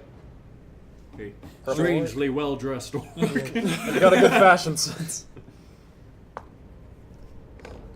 7. Afraid not. Choking on that poison. Yeah, still. he's swaying down, but this one just doesn't connect. Which brings us to melee. I'm gonna get up next to the one in blue and actually use my short sword. Okay. Nice. Bow and arrow Take is a not step working forward. well for me in here. No, it would not. 14. 14 hits an orc. Nice. So that's a d6 plus 3. Hey. 8. 8. Yeah, you managed to cut him on down. With a quick stab to the gut, he falls to the ground. Oh, Nice. he's actually at -2. He's double dead. Coughing up a little blood. Yeah. Thank you. Which brings us from melee to the orcs. That orc, or the goblin Kual, the poisoner, he looks up at you, desperate. Suddenly he realizes that he's been drawn into something that he definitely cannot win in close quarters with you. And he throws in the middle of you this small satchel that pops with a cloud of gas. Nice. And I need everyone to make Constitution saving throws. Oof. 9. 5. I got a 7. This guy's good. Either that or we're all really. So 8. Is that one? Nope, it's your saving Okay, throw up here. so 8. Everyone begins coughing and hacking and loses their turn. So the orcs will get Two turns to. no. It will go around, and you'll have another chance on each of your turns to save from it. But the save will be your whole turn. Right. So orc number 1 slashes at Erlon. He's gonna miss, luckily enough. Orc number 2 moves up on melee. We'll get rid of this guy. Steps on another dead friend. And, yeah, with a 22, he's gonna slash at you for 6 points of damage. Melee. He hits you pretty significantly. Your first wound. First time being hit. So that brings us... Oh, and this is looking rough, guys. It brings us to Gilroy. Gilroy, make your Constitution saving throw. Come on, Gilroy. You're good at those. +1. 13. Yes, you save. It's barely. You catch your breath, and you feel at the ready, and that this gas won't affect you any longer. Which brings us to Leander. Come on. Leander, you're a tough guy. You're almost immune to all normal diseases. For whatever divine reason. And a few fights. Adventures. Yeah. 7. Ooh, Leander's still Which I'm gonna brings choke us slam this goblin. to Erlon. Make your Constitution saving throw. Suplex. Come on, Erlen. 9. Oh, Rolling real low. Come on, Gilroy. Melee. It's all down to you. Constitution saving throw. Ooh, not quite. Brings it back to the orcs. Boom. Orc number 1 is going to swing at Erlon with critical hit. Oh man. He's going to be doing 12 points of damage, cut in half. Yeah. That brings it to 6, leaving you with 1 HP left. I thought I was down. No, you were at 7. Oh, okay. Which brings you to 6. The other one swings at melee Erlen's coughing up blood. with a 24. He's going to be doing 4 points of damage to melee. oh man. Gilroy, they're Kual- gonna get to you in a minute here.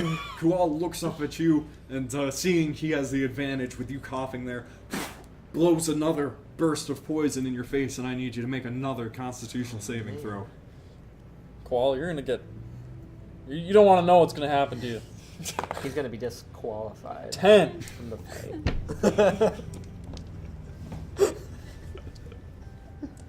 Welcome to the Lands of Alaire.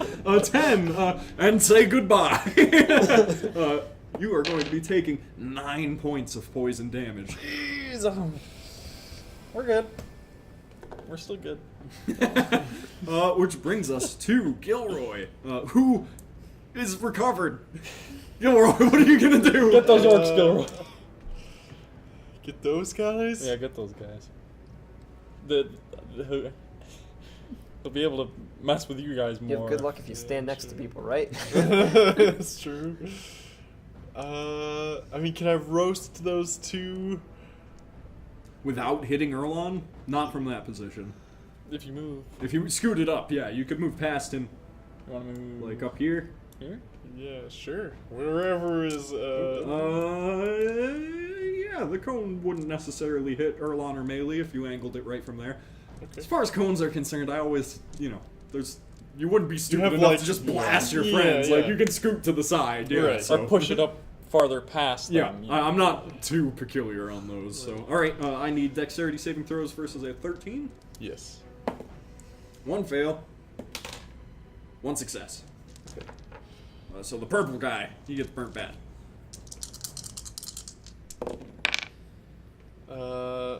9. Yeah, pretty significant amount of damage as you blast these flames down this way. They're definitely badly injured by it, which brings us to Leander. Leander, you need to make a Constitution saving throw. Lander's got this. He's a tough guy. I swear. You've been saying that. 6. Don't worry. No! Oh, my friends. Next turn. Next turn. He's yeah. got this. Stinking Cloud, man. It's a strong, low-level spell. Stinking cloud. Is that what he? Yep. Dang, man. This thing Suggested battles- if you play a caster. Honestly, it's really powerful. Which Apparently. brings us to Erlon. I guess I'm gonna try to. Yep, you gotta get this stuff out of your lungs before you can swing a sword. What is that? That is a. Sorry, a. You have proficiency in Constitution, right? Yes. So 13. 13 will do it. You catch your breath. Finally. And you are ready to go. I think I burned it up. Yeah, absolutely. The Through the flames and the heat kind of displaced a bit of it and gave you a chance to get a good breather in. Though it's dank cave air. Who would you like to attack? You're still standing. Purple guy in front of me. The rage that you hold within you is keeping you on your feet. Normal men would be dead 2 times over by now. Yep, and I'm gonna recklessly attack him. too. Sure, yeah. So first roll's an 18. So yeah, that's going to be, with my great sword, a 22. Yeah, definitely a hit. So that is That was 14 damage. 14 damage will super kill this thing. Obliterate him. Yeah, cut him right down the middle, far enough into his chest that he just falls back the second you take your sword out, and he's quite dead. Which leaves us with one orc and one melee. So here you go. I have to do a saving throw, right? Yes, you do. You need a con saving throw. So what do I add? Your Constitution saving throw. So 16? Yes, you catch your breath as well. Good to go. You can make an attack if you'd like. Yeah, I'm going to use my short sword. Okay. Nice. 21. 21, yeah. Nice. Right next to Erlon with a weapon not a third the size. 4? 4 damage. Honestly, that's still not bad. No, it's pretty good. Remember you have action surge now too, so you can make an additional attack or. Yeah, I'm going to. Okay, do yeah, that. just I'm try gonna and do finish that this guy now. off. Sure. Yeah. Okay, so yeah, you can throw your d20 again. Nice. Yeah, it'll hit. Yeah. Five. 5. So yeah, the first one doesn't quite get him, and the second one quickly you thrust back into him, and he drops dead. Yeah, there was an onslaught of quick thrusts that just take him right down. You can't get hit again. No. yeah, that's true. Yeah, you're looking at me and I'm just You glance at Erlon, and he took his down, but even dragging the greatsword back out of it left him just kind of like hunched over, clutching his gut, and you figure like there's no more time to waste, and just and so yeah, that guy falls to the ground and bleeds right out, leaving only Kual with a wide-eyed look. He goes, "This isn't the end. It'll never be the end."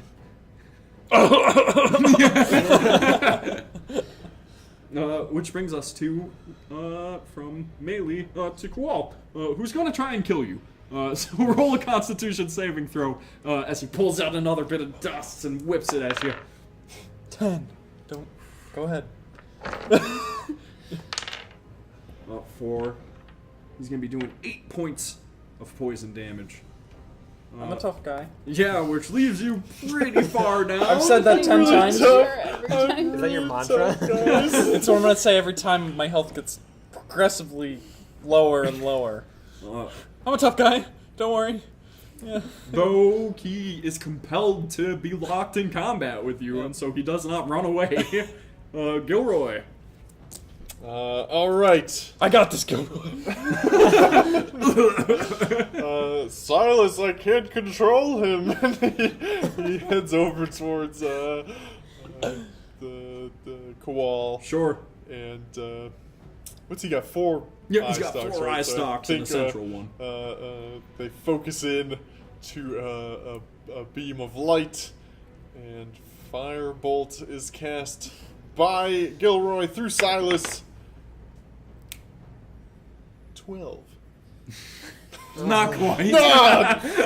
You're getting closer, Silas. yeah, no, that one, Kual is dexterous. He dances Yeah. around it. It shoots right at his feet, and he jumps away. Which brings us to Leander. Alright.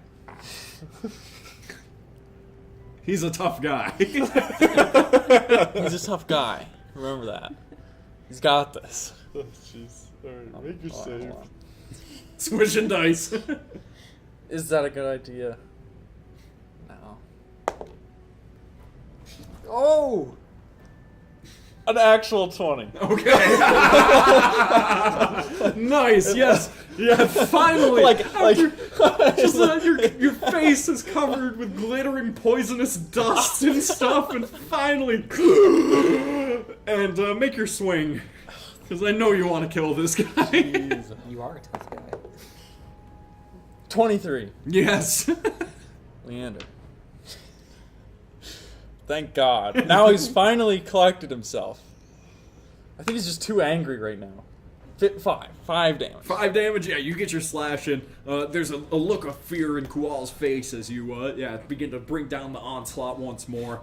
He looks spent, which brings us from Leander to Erlon with his 1 HP. I'm gonna lean my sword up against the rock, Sure. pull out my bow, if I can see him from where I'm at. Yeah, you scoot over. We'll just say that you can make it kind of aim through the middle of these guys. It'll be a tough shot, but you could do it.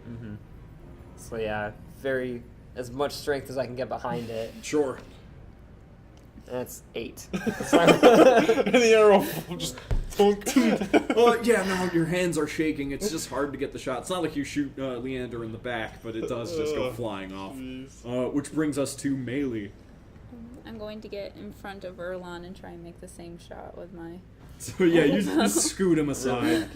Like, just go over there. Just stop bleeding out. And, all right. Oh, nice. Natural 20, yeah! All right, so throw double damage dice, so 2d8. I have a d8 sitting around. Or you do. Yeah, there you go. That'll do it. 13. 13? Yeah. Yeah. Melee. That is another arrow right into this guy's neck. And with a final dying breath as he leans against this little ledge behind him, he just gives out a nasty laugh before pass.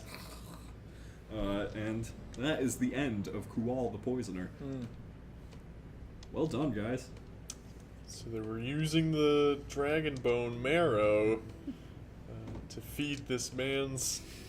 Poisoning. Well, as you look up around at that, you in particular would note that this is a pretty advanced alchemical set he's got going on right here.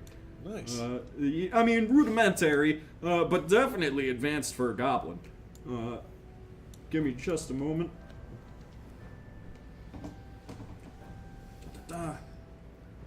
Kual had quite the operation, grinding down the dragon bone into dust, then treating it, and then brewing it into some strange bubbling green concoction. You see a table on which lies dirty alchemical equipment, a small dusty lockbox, and a fine-looking ceremonial dagger made of iron with a curved blade, as well as a tome that seems to be bound with human skin.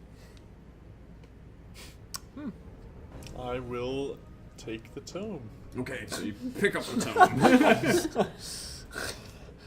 I'm gonna inspect it any further or anything like that. Just mine. It's not the first human Quietly skin going in the bound. bag. Whole shelf of them at the all the library. You know, I don't discriminate. Really against adds to books. the flavor of the book. Seeing as you took it, there's a big old thing that says Kual's notes there. I know there's a way to distribute notes, but you don't have a computer to see it on, so... Oh, yeah, okay.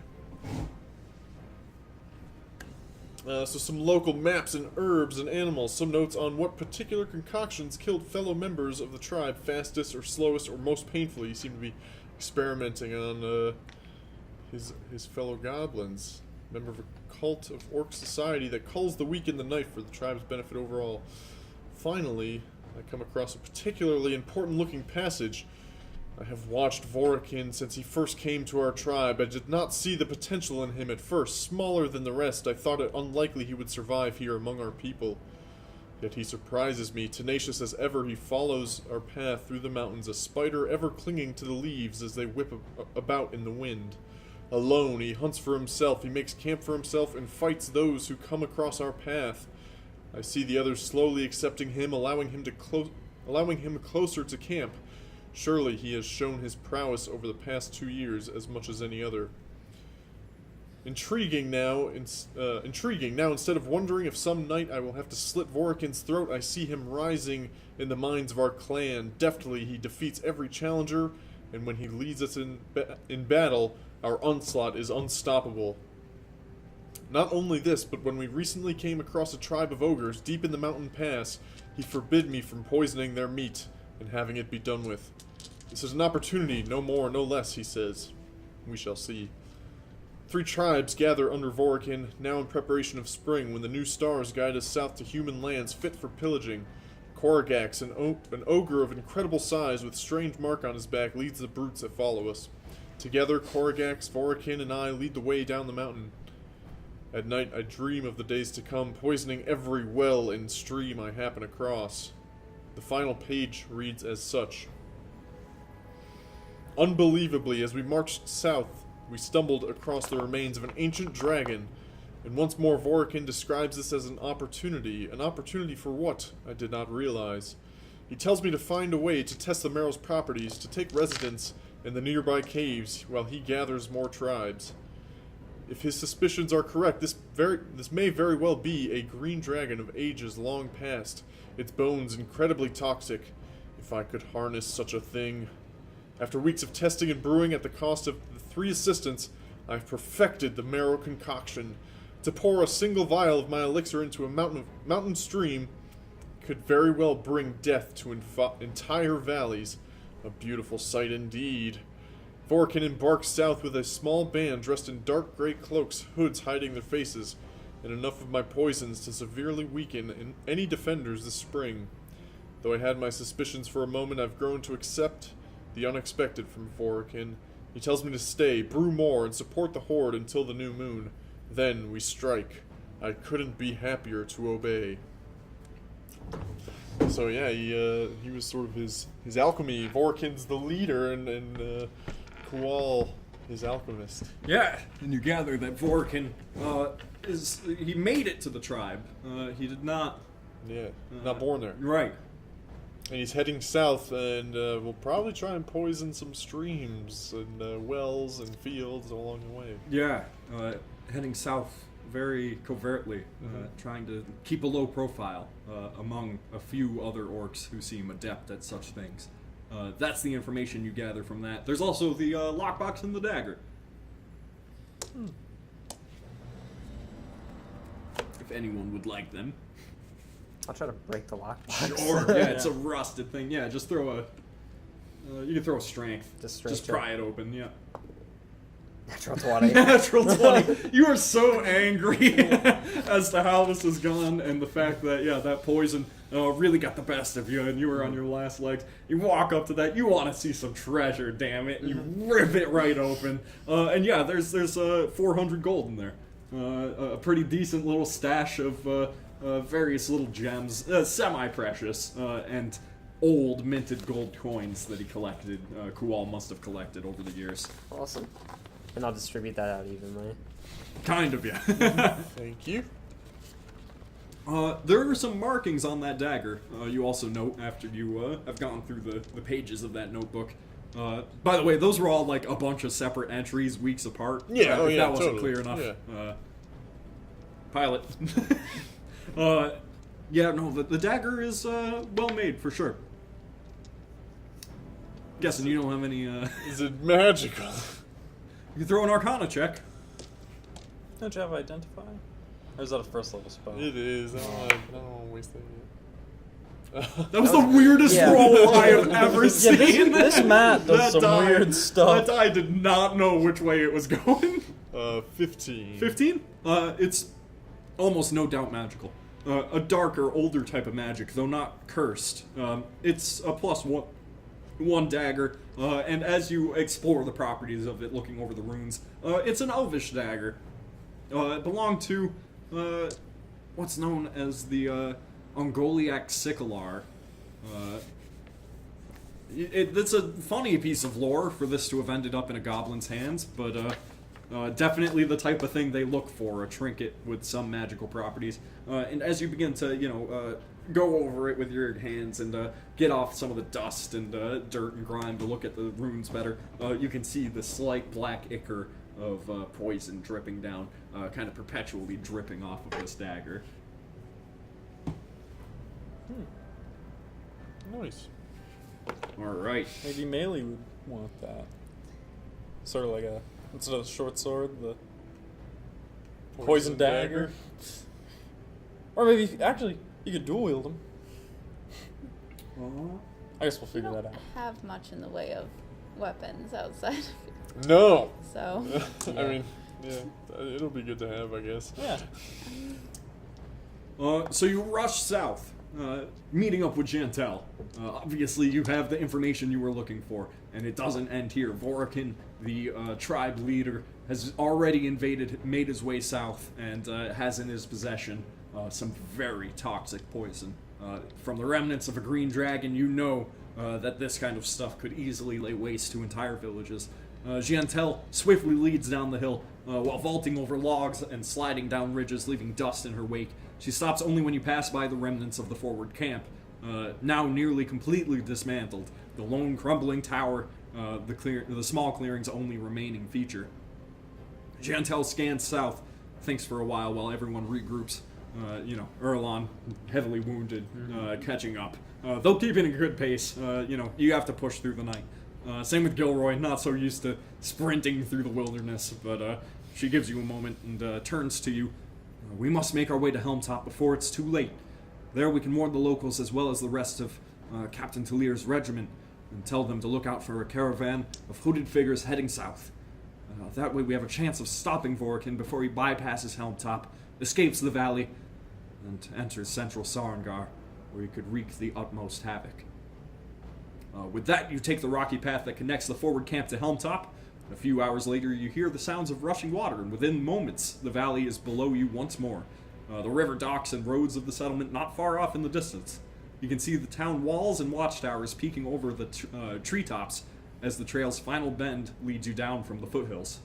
By the time you make it to town, the air has cooled, and the sun is once again setting behind you, a whole day spent out in the wilderness once again.